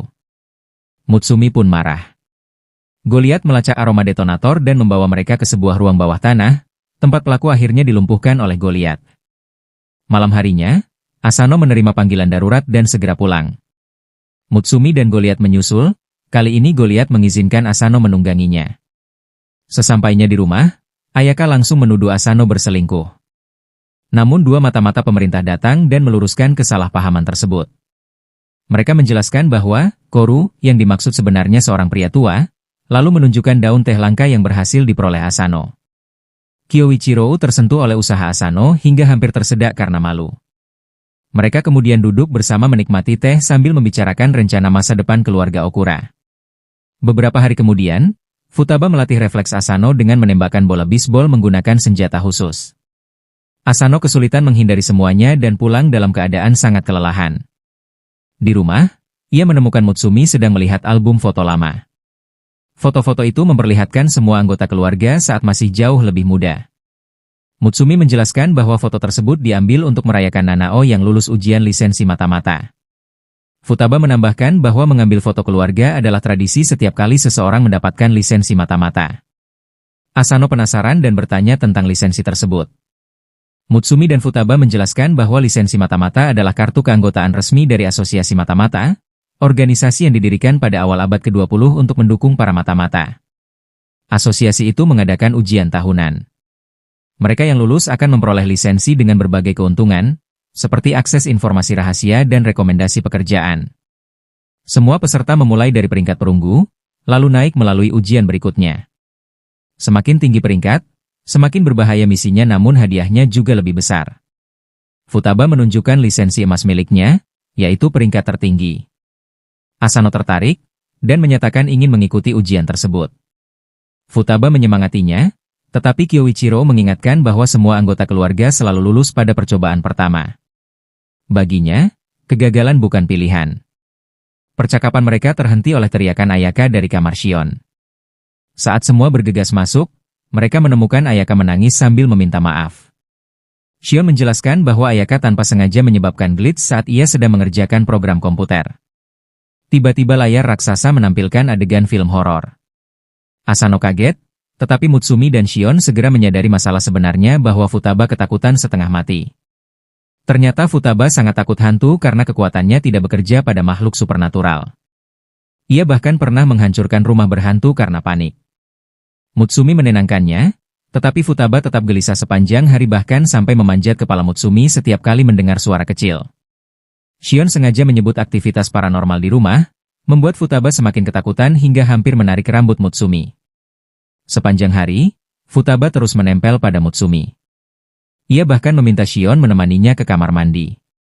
Shinzo menembak remote TV setiap kali acara horor muncul, sementara Kengo yang mencoba mengerjainya langsung dimarahi semua orang. Malamnya, Mutsumi menidurkan Futaba dan meminta Asano berjaga.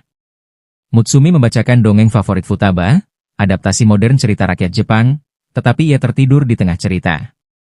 Asano pun melanjutkan membaca kisah tentang seorang anak laki-laki yang menjadi harapan umat manusia dan mengalahkan sahabat iblisnya. Meski menganggap ceritanya agak memalukan, Asano tetap membacakannya sampai selesai. Futaba akhirnya tenang dan mengaku ibunya dulu sering membacakan cerita itu sebelum meninggal. Sejak saat itu ia selalu takut kehilangan orang yang dicintainya. Ia merasa gagal sebagai anak tertua karena justru membutuhkan perlindungan orang lain. Asano mendengarkan dengan serius dan mengakui bahwa ia juga takut kehilangan orang terdekatnya. Namun rasa takut itu justru mendorongnya menjadi lebih kuat. Futaba tersenyum dan menyuruhnya tidur, sambil mendoakan keberhasilannya dalam ujian lisensi. Hari ujian lisensi mata-mata pun tiba. Tes pertama adalah berlari dengan beban berat di kaki. Mutsumi menyemangati Asano dari area penonton saat ia melampaui semua peserta dan finish di posisi pertama, membuat beberapa peserta lain iri. Saat istirahat, Asano memakan onigiri buatan Mutsumi. Seorang peserta berambut mohawk yang kalah darinya berniat menyerang demi mendapatkan hadiah buruan Asano. Tetapi seorang peserta lain bernama Hoshi menghentikannya dengan hembusan angin kuat. Hoshi memperingatkan bahwa pertarungan antar peserta dilarang. Ia lalu menggoda Asano dengan sikap genit yang membuatnya tidak nyaman. Mutsumi mengenali Hoshi sebagai playboy nomor 1 di dunia mata-mata yang terkenal tidak peduli usia maupun gender. Tes berikutnya berlangsung beragam yaitu membebaskan diri dari rantai di bawah air, permainan peta umpet melawan eksekutor, penjinakan bom, hingga ujian tertulis di mana jawaban salah membuat peserta terjebak di langit-langit. Hoshi terus mengganggu Asano sepanjang ujian. Pada tantangan terakhir, gedung mulai runtuh. Peserta berlari menyelamatkan diri. Mohawk menjatuhkan Asano, membuatnya hampir jatuh ke jurang, tetapi Hoshi menyelamatkannya dengan pusaran angin. Ia kemudian mengungkapkan bahwa dirinya adalah mata-mata peringkat perak sekaligus penguji karakter. Ia memuji tekad Asano dan memberinya lisensi mata-mata. Asano mengira godaan Hoshi hanya bercanda, tetapi Hoshi menegaskan bahwa ia serius. Sebuah pesta diadakan untuk merayakan kelulusan Asano. Ia datang terlambat karena tanpa sengaja jatuh melalui dinding yang ia lubangi sendiri saat mencoba memata-matai Mutsumi. Futaba menyadari bahwa Asano juga penyebab kejadian seram sebelumnya dan menghukumnya dengan mematahkan tulangnya. Mereka kemudian mengambil foto keluarga dan menaruhnya di album menandai tonggak baru perjalanan keluarga mereka bersama. Beberapa hari kemudian, sepulang sekolah, Asano terkejut menemukan seorang pria berpakaian seperti Kolonel Sanders keluar dari tasnya. Pria itu berkata ia masuk ke dalam tas karena malas menghadapi semua jebakan di rumah. Ia memperkenalkan dirinya sebagai kakek keluarga tersebut.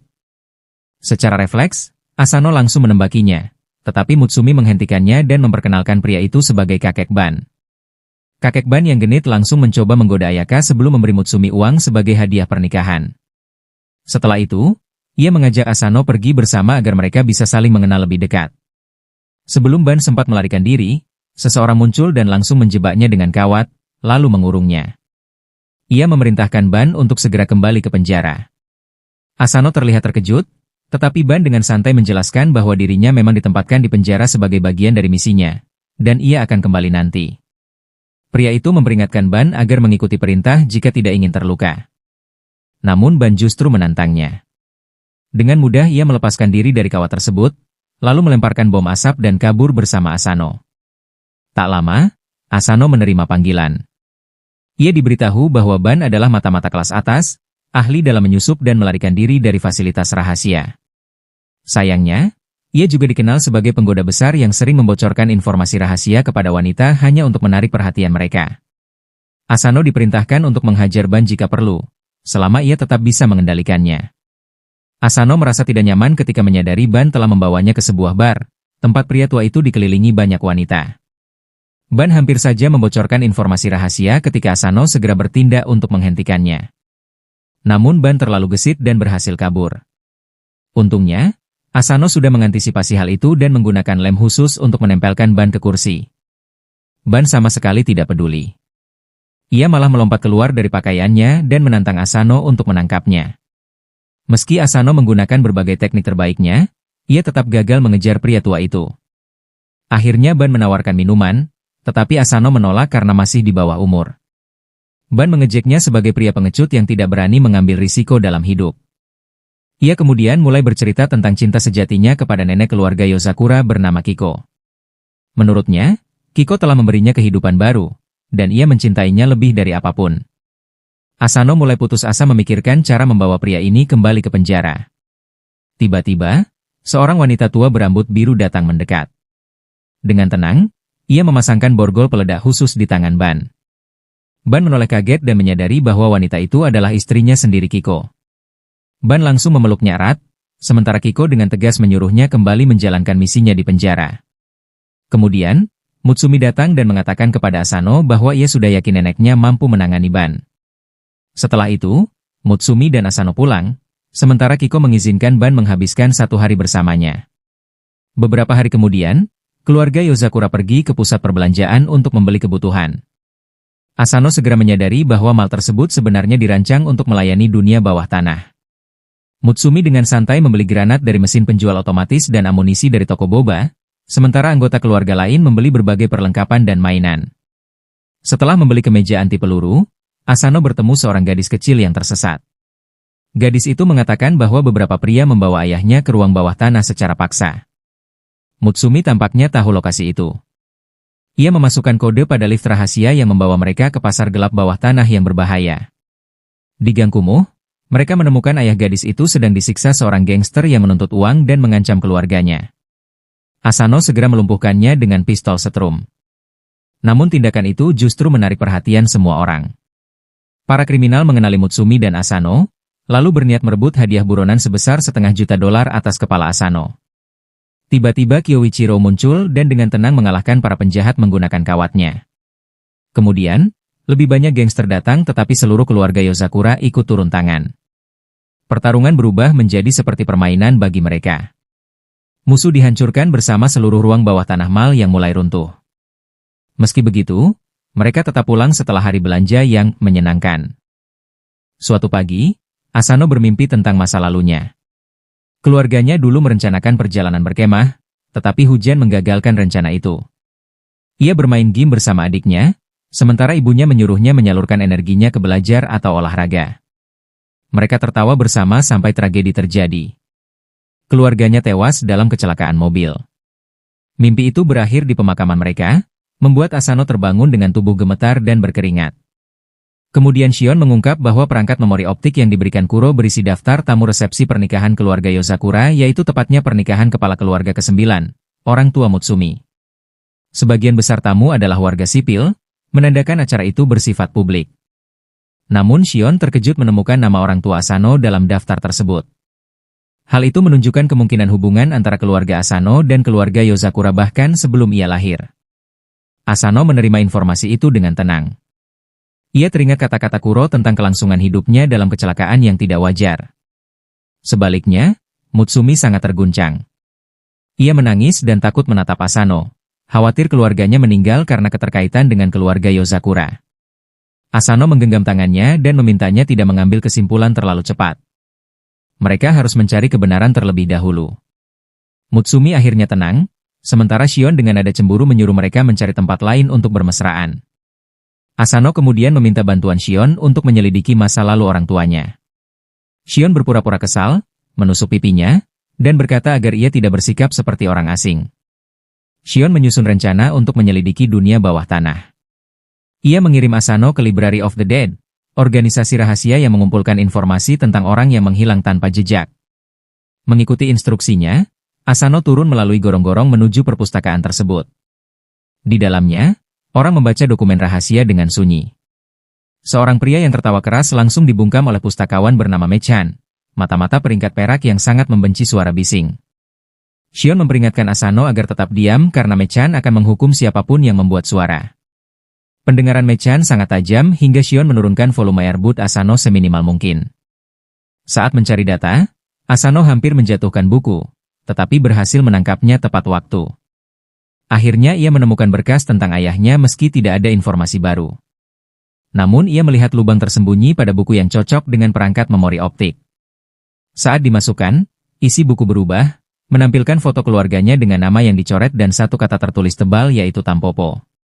Asano baru menyadarinya ketika buku itu mengumumkan penghancuran diri dalam 3 detik akibat akses ilegal. Buku itu meledak, memicu alarm. Shion segera menyuruhnya kabur. Mechan menyerang, tetapi Asano menghindar. Atas instruksi Shion, ia menembak sumber listrik hingga perpustakaan gelap gulita. Saat Mechan kembali menghadangnya, Mutsumi menemukan solusi dan menyuruh Asano mengarahkan earbud ke arah Mechan. Mutsumi berteriak melalui mikrofon, menghasilkan suara frekuensi tinggi yang melumpuhkan Mechan. Asano pun berhasil melarikan diri. Setelah kembali ke rumah, Kyoichiro langsung menginterogasi Asano dengan metode penyiksaan yaitu meletakkan beban 400 kg di lututnya sambil membaca buku manual penyiksaan. Ia menjelaskan bahwa organisasi Tampopo kemungkinan juga bertanggung jawab atas kematian Ibu Mutsumi, kepala keluarga sebelumnya. Meski telah menyelidiki lama, informasi tentang Tampopo sangat sedikit. Yang diketahui hanya bahwa mereka organisasi kuat, anggotanya memiliki tato bunga dandelion, dan target mereka adalah Mutsumi. Sambil menambah beban, Kyoichiro berbicara tentang keputusasaan akibat kehilangan keluarga, sementara Asano memohon ampun. Ia kemudian mengungkap temuan baru bahwa penyelidikan di industri medis menunjukkan 15 orang di bidang tersebut meninggal dalam kecelakaan misterius. Pada waktu kematian keluarga Asano, semua petunjuk ternyata mengarah pada Makoto, direktur Kaash Medical Clinic. Meski tidak secara langsung menyebut Makoto sebagai dalang utama, Kyoichiro yakin bahwa pria itu merupakan pemain penting dalam organisasi Tampopo. Ia kemudian bertanya kepada Asano apakah ia ingin membongkar organisasi gelap tersebut. Tanpa ragu, Asano menyetujuinya. Menyamar sebagai pasien berusia 75 tahun, Asano datang ke klinik bersama Mutsumi yang berpura-pura menjadi istrinya yang berusia 50 tahun. Plat logam berat yang dipasang di tubuhnya membuat gerakannya terlihat seperti orang tua. Seorang perawat memanggil mereka masuk, lalu Makoto mulai memeriksa Asano.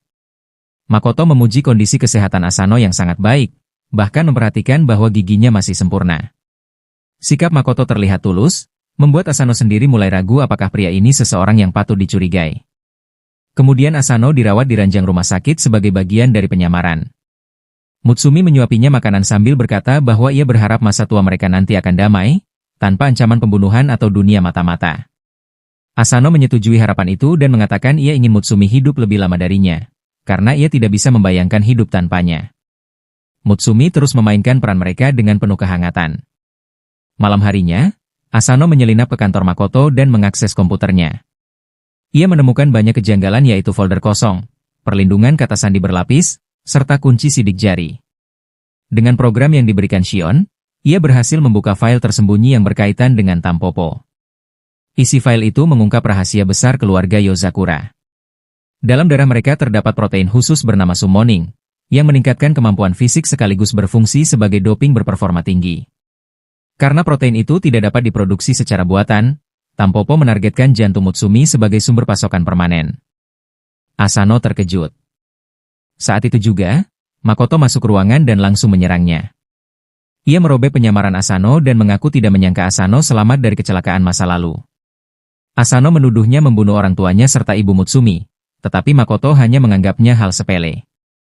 Makoto kemudian memperlihatkan tato bunga dandelion di tubuhnya yaitu tanda keanggotaannya dalam Tampopo sebelum menusuk Asano. Plat logam di tubuh Asano menyelamatkannya, dan ia segera membalas serangan. Ia menegaskan bahwa hal yang ia pedulikan hanyalah Mutsumi. Asano menembakkan serangan listrik, Namun Makoto berhasil menguraikannya dan menyuruh Asano menggunakan kesempatan hidup keduanya dengan bijak. Setelah melempar flashbang, Makoto melarikan diri sambil membawa komputernya. Meski begitu, Asano telah menyalin data penting. Ia bersumpah akan mengungkap Tampopo dan melindungi Mutsumi. Beberapa hari kemudian, Asano terbangun di atas sebuah kapal kecil di tengah laut bersama Kyoichiro. Ia mengira kali ini dirinya akan dibunuh. Namun, Kyoichiro justru bersikap santai, yaitu mengajaknya memancing, memberinya makanan, dan berbicara dengan ramah. Sikap itu justru membuat Asano semakin gugup. Tiba-tiba, bukan ikan yang ia tarik dari air, melainkan seorang musuh bersenjata yang langsung menyerang. Asano dengan cepat menjatuhkannya. Kyoichiro menjelaskan bahwa pertarungan di air adalah keterampilan penting bagi mata-mata, sesuatu yang dulu sering ia latih bersama Futaba. Asano mengira ini hanya latihan, tetapi Kyoichiro mengungkap bahwa para musuh itu nyata. Ia bahkan sengaja menyebarkan lokasi Asano ke berbagai organisasi musuh sebagai latihan khusus. Tak lama, puluhan musuh muncul dari laut menggunakan perahu mereka. Pertarungan besar pun pecah. Di tengah hujan peluru, Asano berhasil mengalahkan hampir semua lawan. Namun sebuah torpedo meluncur menuju kapal mereka dan meledak, menghancurkan kapal serta melempar semua orang ke laut. Asano berhasil bertahan dengan berpegangan pada papan kayu, bahkan sempat menyelamatkan salah satu musuh dari tenggelam. Ia kemudian menyadari bahwa torpedo itu memiliki lambang Tampopo. Kyoichiro menjelaskan bahwa organisasi tersebut menggunakan perairan ini sebagai jalur penyelundupan dan membunuh siapapun yang mendekat. Sebagai ujian berikutnya, Kyoichiro melempar Asano ke udara. Saat jatuh kembali ke laut, torpedo lain hampir mengenainya. Asano berhasil menghindar dan menggunakan sabuk kawatnya untuk menempel pada torpedo tersebut. Kyoichiro mengatakan bahwa sebagai mata-mata peringkat perunggu, Asano tidak boleh lagi hanya mengorbankan dirinya. Ia harus menyelamatkan semua orang tanpa mati. Asano pun memanjat torpedo dan berusaha menonaktifkannya.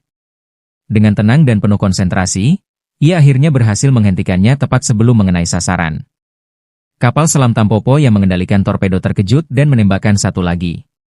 Namun Kyoichiro datang sambil menunggangi torpedo sebelumnya, lalu menghancurkan kapal selam itu dengan kawatnya hingga meledak hebat. Kelelahan, Asano mengapung di laut. Kyoichiro bertanya apakah ia ingin melawan Tampopo, yaitu sebuah sindikat besar yang bahkan sulit ditangani oleh beberapa mata-mata tingkat emas sekaligus. Asano tetap teguh pada keputusannya. Karena itu, Kyoichiro memutuskan membawanya ke perang melawan Tampopo. Keesokan paginya, Asano dikirim ke sebuah hotel untuk mengawasi target bernama Makoto, yang berada di lantai paling atas. Shinzo dikatakan akan datang sebagai bala bantuan, tetapi untuk sementara Asano harus melakukan pengintaian sendiri. Usahanya naik menggunakan lift gagal karena membutuhkan pemindaian wajah, dan ia malah terpukul keluar. Ia lalu mencoba memanjat gedung menggunakan sarung tangan khusus, namun kembali jatuh akibat keributan pasangan tamu. Akhirnya, ia melihat seorang wanita kaya tua meminta pelayan membawa anjingnya ke lantai atas. Asano pun menyamar sebagai anjing dan berhasil menyusup ke kamar Makoto. Ia langsung menodongkan senjata ke Makoto yang berdiri bersama pemilik hotel bertubuh besar bernama Nouman. Makoto tampak tidak tertarik bertarung dan menyerahkan sebuah kantong kecil kepada Nouman sebelum melarikan diri menggunakan helikopter. Nouman kemudian memecahkan jendela dan menyerang Asano. Ia mengambil jarum dari kantong tersebut berisi steroid yang dapat meniru kekuatan keluarga Yozakura lalu menyuntikkannya ke tubuhnya. Tubuhnya berubah menjadi monster berotot yang langsung menghancurkan senjata Asano. Meski berhasil menusuk bahu Nouman, luka itu langsung sembuh. Nouman mencekik Asano, tetapi lantai tiba-tiba hancur dan sebuah tong sampah muncul, menembakkan laser ke arah Nouman. Dari dalamnya muncul Shinzo, meminta maaf karena terlambat. Nouman bangkit kembali dan mengejek mereka. Shinzo lebih dulu menyelamatkan Asano dengan melemparkannya keluar jendela menggunakan parasut, lalu menghadapi Nouman sendirian. Meski dihujani peluru, kemampuan regenerasi Nouman membuatnya hampir tak terluka. Saat pertarungan kekuatan berlangsung sengit, Makoto mengancam bahwa sebuah sakelar di giginya dapat meledakkan seluruh hotel beserta semua orang di dalamnya. Ancaman itu memaksa Shinzo menahan diri. Nouman memanfaatkan kesempatan tersebut dan menghajar Shinzo tanpa henti. Tiba-tiba, Makoto menerima telepon dari resepsionis yang berteriak panik, mengatakan bahwa ada seorang teroris gila yang membuat kekacauan di hotel. Di lantai bawah, Asano bertindak seperti orang gila. Ia menembakkan senjata ke udara dan melempar granat ke segala arah, membuat semua orang panik. Tujuannya yaitu memaksa seluruh tamu segera mengevakuasi hotel. Rencananya berhasil. Noumen kalah dan tidak lagi bisa mengancam keselamatan para tamu. Lalu Shinzo kembali menyerang. Ia mengeluarkan railgun raksasa miliknya dan mengatakan bahwa hanya dirinya di keluarga Yozakura yang mampu menembakkan senjata itu karena daya hentaknya yang luar biasa. Noumen berdiri dengan percaya diri, yakin senjata itu tidak akan mampu melukainya. Shinzo tersenyum lalu menembak. Ledakan dahsyat menghancurkan seluruh sisi gedung bersama Noumen. Setelah asap menghilang, tubuh Noumen jatuh ke tanah tanpa nyawa. Shinzo kemudian menyuruh Asano menemuinya di lantai bawah. Saat berjalan, Asano hampir terjatuh karena kehilangan keseimbangan. Seorang pria tua yang tanpa ramah menahannya agar tidak jatuh, lalu pergi tanpa berkata apapun. Asano sempat bingung mengapa masih ada warga sipil di dalam gedung. Tak lama kemudian Shinzo datang dan langsung terkejut. Tubuh Asano dipenuhi lubang tembakan, darah terus mengalir dari lukanya. Asano pun ambruk di genangan darahnya sendiri. Shinzo segera menangkapnya dan memaksanya tetap sadar. Ia membawa Asano kembali ke kediaman keluarga Yozakura, tempat pertolongan pertama berhasil menyelamatkan nyawanya. Nana menjelaskan bahwa Asano terkena lebih dari selusin tembakan dan berada dalam kondisi kritis. Setelah memastikan ia stabil, semua orang meninggalkan kamar agar Asano bisa beristirahat. Namun tiba-tiba alarm darurat berbunyi. Mutsumi kebingungan, tetapi Futaba dan anggota keluarga lainnya segera masuk ke kamarnya dan memintanya tetap di tempat. Alarm itu menandakan sejumlah besar penyusup telah menembus sistem keamanan dan memasuki wilayah kediaman Yozakura. Para penyusup ternyata adalah pasukan Tampopo yang dimodifikasi secara biologis, dipimpin seorang pria pirang bertubuh kekar. Garis pertahanan pertama adalah Goliath, yang langsung berubah menjadi serigala raksasa dan menghancurkan siapapun yang mendekat. Pemandangan itu membuat para penyerang gentar, tetapi pemimpin pirang tersebut mengatakan bahwa monster sesungguhnya adalah para saudara Yozakura sendiri. Pertarungan besar pun dimulai. Seluruh anggota keluarga, kecuali Kyoichiro, maju menyerang. Namun Futaba segera menyadari bahwa musuh kali ini berbeda dan mereka memiliki kemampuan regenerasi yang sangat tinggi. Pemimpin pirang memerintahkan kelompok kedua menyerbu Menshan. Kyoichiro yang sedang duduk santai langsung bertindak dan setiap musuh yang mendekat langsung tercabik oleh kawatnya. Menyadari keadaan berbalik melawan mereka, pria pirang itu menyuntikkan steroid tambahan ke tubuhnya dan melayangkan pukulan dahsyat ke arah Goliath dan untuk pertama kalinya, serigala raksasa itu terluka. Tubuh Goliath terpental menghantam Menshan hingga dindingnya runtuh. Tiba-tiba, seorang pria tua mengaktifkan mode hibernasi rumah, menutup seluruh akses masuk. Futaba terkejut karena hanya kepala keluarga yang memiliki cincin khusus yang bisa melakukan itu. Kyoichiro menyadari sesuatu. Dengan wajah serius, ia mengatakan bahwa ayah mereka pasti berada di balik serangan ini. Ia bersumpah akan merebut kembali cincin tersebut dan berjalan menuju hutan. Di sana, ia bertemu ayahnya yaitu orang yang melukai Asano. Kyoichiro menuntut cincin itu kembali karena cincin tersebut milik ibunya. Di dalam Menshan, Mutsumi menyadari listrik telah diputus dan tidak ada sinyal komunikasi. Kondisi Asano semakin memburuk. Ia teringat perkataan ibunya tentang kekuatan khusus darah Yozakura. Dengan tangan gemetar, Mutsumi mengambil wadah kecil, melukai dirinya, lalu memasukkan darahnya ke tubuh Asano, berharap ia selamat. Detak jantung Asano terus melemah dan tubuhnya mulai dingin. Saat itu, monster pirang menerobos masuk untuk menghabisinya. Namun tiba-tiba Asano terbangun. Ia menangkis serangan musuh dan melindungi Mutsumi. Ada sesuatu yang berbeda yaitu matanya bersinar merah muda. Ia memperingatkan musuh agar menjauh dari Mutsumi sebelum menembakkan serangan ke arahnya. Pertarungan berlangsung cepat. Asano melancarkan tendangan kuat yang menghantam wajah lawannya. Ia sendiri terkejut dengan kekuatan barunya. Namun tubuhnya segera kewalahan oleh lonjakan kemampuan itu, membuatnya berlutut kesakitan. Mutsumi menenangkannya, memintanya fokus hanya pada suaranya. Asano akhirnya mampu mengendalikan dirinya, tetapi musuh kembali menyerang dan melempar Mutsumi. Saat pukulan mematikan hampir mengenai Asano, ia dengan mudah menahannya lalu membalas dengan pukulan eksplosif yang menembus tubuh lawannya. Monster itu jatuh dan tewas. Di hutan, Kyoichiro menuduh ayahnya sengaja merancang semua ini. Ia melukai Asano dan memanggil Tampopo agar Mutsumi terpojok dan terpaksa membagikan darahnya demi menyelamatkan Asano. Pria tua itu hanya tersenyum. Baginya, semua ini dilakukan agar putranya menjadi lebih kuat dan mampu melindungi Mutsumi. Kyoichiro meminta cincin itu kembali. Ketika ayahnya menolak, Kyoichiro menyerang dengan kawatnya, membelah seluruh area di sekitarnya. Namun sang ayah dengan mudah menahan serangan itu karena dialah yang dahulu mengajarkan teknik tersebut.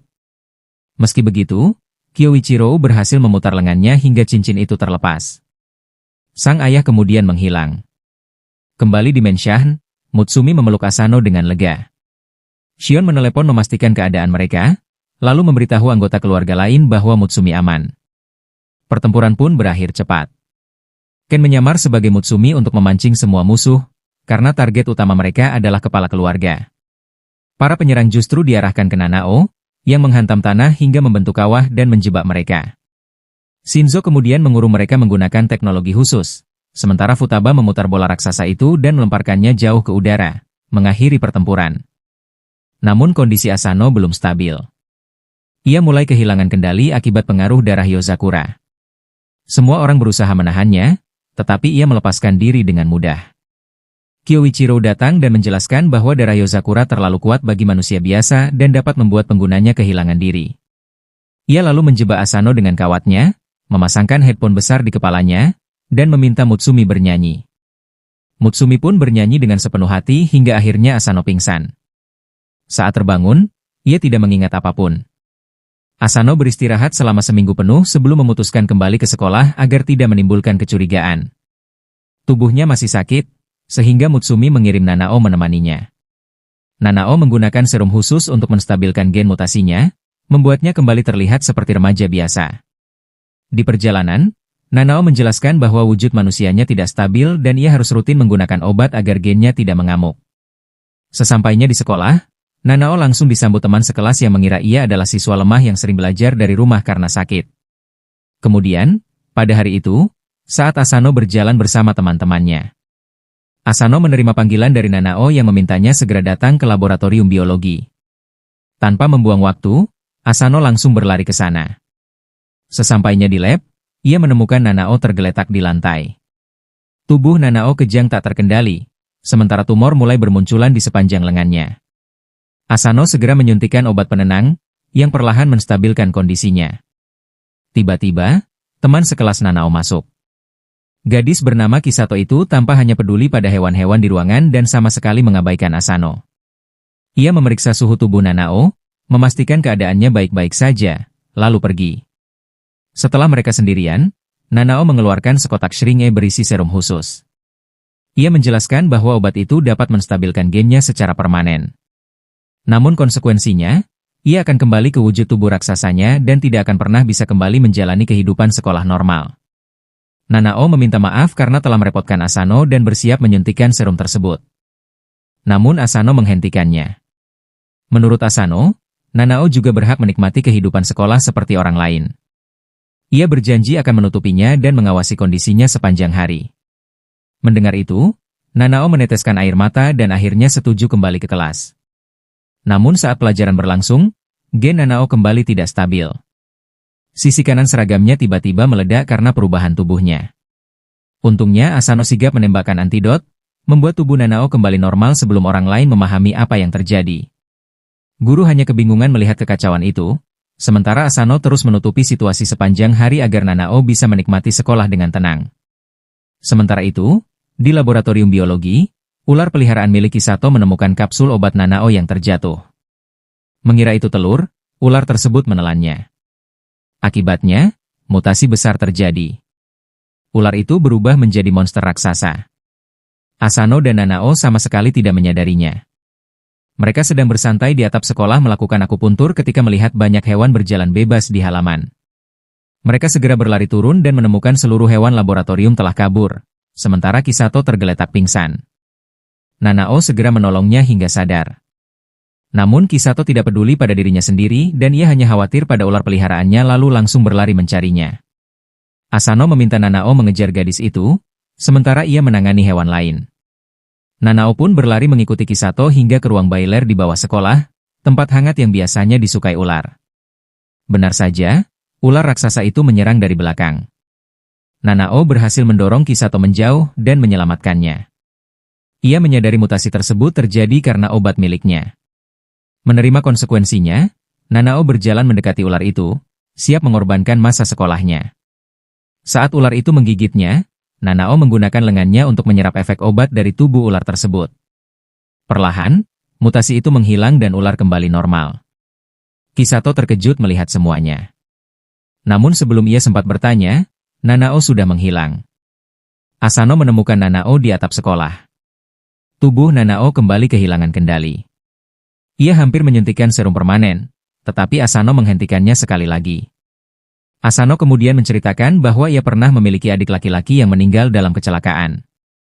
Kini, Nanao adalah adik yang ingin ia lindungi. Ia meminta Nanao mempercayainya. Kata-kata itu membuat Nanao tenang.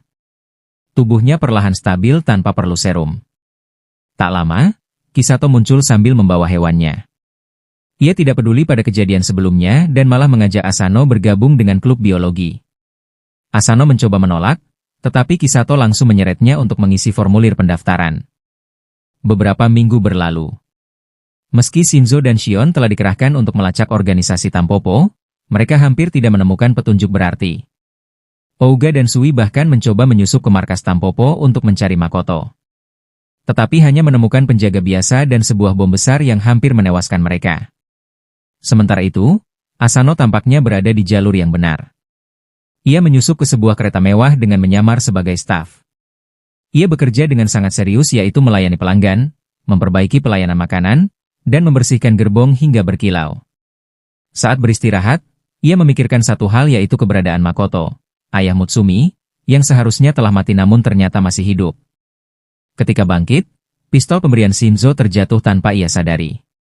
Saat mengambilnya kembali, ia bertemu seorang wanita cantik berambut putih yang menyerahkan pistol tersebut sambil menyebutnya mainan. Asano sedikit terkejut karena wanita itu mampu menangkapnya dengan mudah, tetapi tidak terlalu memikirkannya.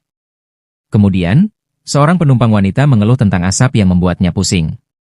Dari situ, Asano mulai menyadari kejanggalan bahwa makanan hambar, jelaga di mana-mana, dan jendela buram. Ia langsung berlari menuju ruang mesin. Ternyata kereta itu tidak menggunakan batu bara sama sekali. Udara di dalamnya dipenuhi racun lambat yang perlahan membunuh para penumpang. Asano segera kembali ke gerbong utama, memerintahkan semua orang merunduk, lalu menembak jendela untuk memasukkan udara segar. Kadar racun pun menurun dan nyawa para penumpang terselamatkan. Saat itu ia menyadari dua pria tidak bergerak. Penyamaran mereka terbuka ternyata mereka adalah Momo dan Makoto. Asano langsung mengarahkan pistol ke kepala Momo. Namun wanita berambut putih tadi masuk dan memintanya berhenti. Momo memanfaatkan kesempatan itu untuk mengunci lengan Asano, tetapi Asano berhasil melepaskan diri. Sebelum ia menembak, rambut wanita itu menangkapnya dan menjatuhkan pistolnya. Momo memperkenalkan wanita tersebut sebagai Yuki, orang yang sepenuhnya kompatibel dengan steroid ciptaannya. Ia mengaku sengaja memancing Asano ke sini untuk melihat hasil pertemuan antara pengguna darah Yozakura dan subjek sempurna serum tersebut. Setelah itu, Momo dan Makoto pergi ke gerbong lain, sementara Yuki memutus sambungan kereta menggunakan rambutnya. Pertarungan pun dimulai. Yuki mencekik Asano dengan rambutnya, tetapi kekuatan darah Yozakura memungkinkan Asano melepaskan diri. Ia menghindari serangan Yuki dengan kecepatan mengejutkan dan mencoba menyerang balik. Namun Yuki tetap tenang. Rambutnya menangkap Asano dan menghantamnya ke ujung gerbong. Asano bangkit kembali dan menyerang sekali lagi. Kali ini ia berhasil menghindari semua serangan, bahkan membanting Yuki ke atap kereta. Tetapi Yuki muncul tanpa luka sedikit pun sambil tersenyum. Asano menembakkan electric shot miliknya, lalu menahan serangan berikutnya menggunakan senjatanya sebelum rambut Yuki kembali menyerang. Ia sadar bahwa sumber masalah utama adalah rambut Yuki itu sendiri. Ia segera mengubah pistolnya ke bentuk kedua. Senjata itu bertransformasi menjadi katana Razor Shark yang dialiri listrik yaitu pedang tajam yang mampu memotong bahkan material paling keras sekalipun. Asano bersiap menghadapi Yuki. Ia tahu kekalahan berarti kematiannya, dan kemungkinan besar juga kematian Mutsumi. Jika itu terjadi, garis keturunan keluarga Yozakura bisa berakhir bersamanya. Dengan pedang listrik di tangan, Asano melesat maju dengan kecepatan penuh, berharap bisa menangkap Yuki lengah. Namun refleks Yuki jauh lebih cepat dari perkiraannya. Rambut peraknya langsung menyerang balik.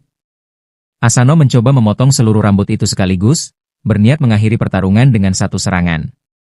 Namun Yuki mendorongnya menjauh sambil berkata bahwa rambutnya akan selalu tumbuh kembali, tidak peduli seberapa banyak dipotong. Rambut putih keprakan itu kemudian berubah bentuk menyerupai ular piton raksasa dan menyerang tanpa henti. Serangannya begitu cepat hingga Asano hanya mampu bertahan dan bereaksi. Ia bahkan tidak memiliki celah untuk merencanakan serangan balik. Tiba-tiba, Asano menyadari sesuatu yang aneh. Di tengah serangan, Yuki mulai berkomunikasi menggunakan kode milik Makoto. Hal itu membuat Asano terkejut, tetapi Yuki memintanya tetap tenang. Ia mengatakan bahwa kecepatan serangannya terlalu tinggi sehingga kecil kemungkinan Makoto menyadari percakapan mereka. Yuki berkata bahwa ia ingin mengungkap kebenaran yang selama ini Asano cari.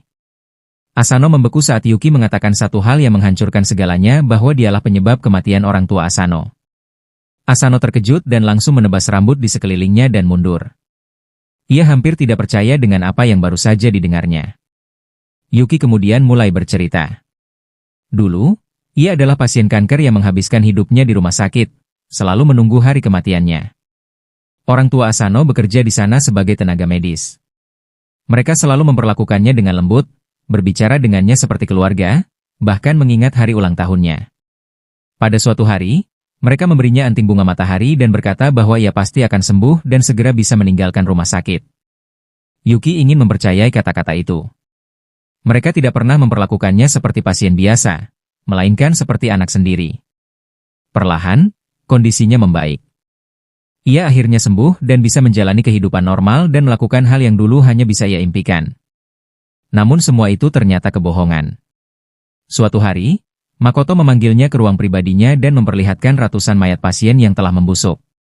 Dengan senyum tenang, Makoto menjelaskan bahwa mereka adalah subjek eksperimen serum super solier miliknya dan semuanya gagal bertahan hidup.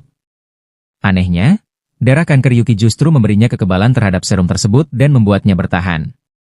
Ketika Yuki bertanya apakah orang tua Asano mengetahui kebenaran itu, Makoto mengatakan bahwa mereka sama sekali tidak tahu. Mereka percaya sedang membantu menemukan obat kanker, tanpa sadar telah terlibat dalam kematian banyak orang. Makoto kemudian berkata bahwa sebagai bentuk kebaikan, ia memastikan seluruh keluarga mereka tewas dalam kecelakaan mobil agar tidak pernah mengetahui dosa yang mereka lakukan. Sejak hari itu, Yuki terjebak dalam kendali Makoto dan organisasi Tampopo. Asano gemetar mendengar semuanya. Emosi bercampur antara amarah dan kesedihan menghantamnya. Yuki menunjukkan anting bunga matahari pemberian orang tua Asano. Di dalamnya terdapat pelacak GPS yang dapat digunakan untuk memantau aktivitas Tampopo, yaitu alat yang bisa membantu Asano melindungi Mutsumi. Namun segera setelah itu, Yuki kembali menyerang. Rambutnya menghantam Asano dengan upercut kuat hingga ia terlempar menembus atap kereta. Diliputi kemarahan dan duka, Asano mulai kehilangan kendali. Ia menyerang membabi buta, kekuatannya meningkat tetapi akurasinya menurun. Yuki berhasil menangkapnya menggunakan rambutnya. Namun amarahnya justru membakar bagi Asano. Ia melampaui batas tubuhnya, merobek rambut Yuki dan membebaskan diri. Menyadari dirinya hampir kehilangan akal sehat, Asano melukai kakinya sendiri untuk mengeluarkan sebagian darah Yozakura dari tubuhnya. Rasa sakit itu membuat pikirannya kembali jernih. Ia mengumpulkan seluruh kekuatannya untuk satu serangan terakhir. Dengan kecepatan seperti kilat, Asano menerjang maju dan menebas seluruh rambut Yuki sekaligus. Rambutnya terputus habis. Yuki jatuh ke tanah, kelelahan dan sekarat. Asano memeluk kepalanya dan berkata bahwa ia tidak menyalahkannya atas kematian orang tuanya. Semua itu adalah kesalahan Makoto dan Tampopo. Ia juga mengatakan bahwa orang tuanya sering membicarakan Yuki dan selalu menganggapnya seperti anak sendiri. Air mata mengalir di pipi Yuki. Dengan senyum tenang, ia menghembuskan napas terakhirnya. Asano berdiri dengan tubuh dan mental yang terkuras. Namun sebelum ia sempat bergerak, sebuah tangan berbulu raksasa muncul dan menebas punggungnya. Penyerangnya adalah seorang petarung bernama Mizu, bawahan Makoto. Mizu berkata dingin bahwa Makoto sudah tidak tertarik pada Asano, lalu mulai mencekiknya. Tiba-tiba, ia merasakan kehadiran Futaba dan Ren di rel kereta. Mizu mulai gugup, tetapi muridnya yang ceroboh langsung menyerang Ren. Serangan itu sia-sia. Ren dengan mudah menangkisnya dengan satu pukulan saja sudah mematahkan pergelangan tangan lawannya. Gadis itu terpental kembali ke arah kereta dan ditangkap oleh Mizu. Pertarungan singkat pun terjadi. Mizu melepaskan napas beracun ke arah mereka, tetapi Ren sama sekali tidak gentar. Ia melempar Futaba menerobos racun tersebut. Dengan kekuatan luar biasa, Futaba memutar seluruh gerbong kereta hingga meledak. Mizu berhasil melarikan diri sambil membawa rekannya, sementara Ren dan Futaba menyelamatkan Asano. Ren berkata bahwa mereka akan menghadapi Tampopo lain waktu.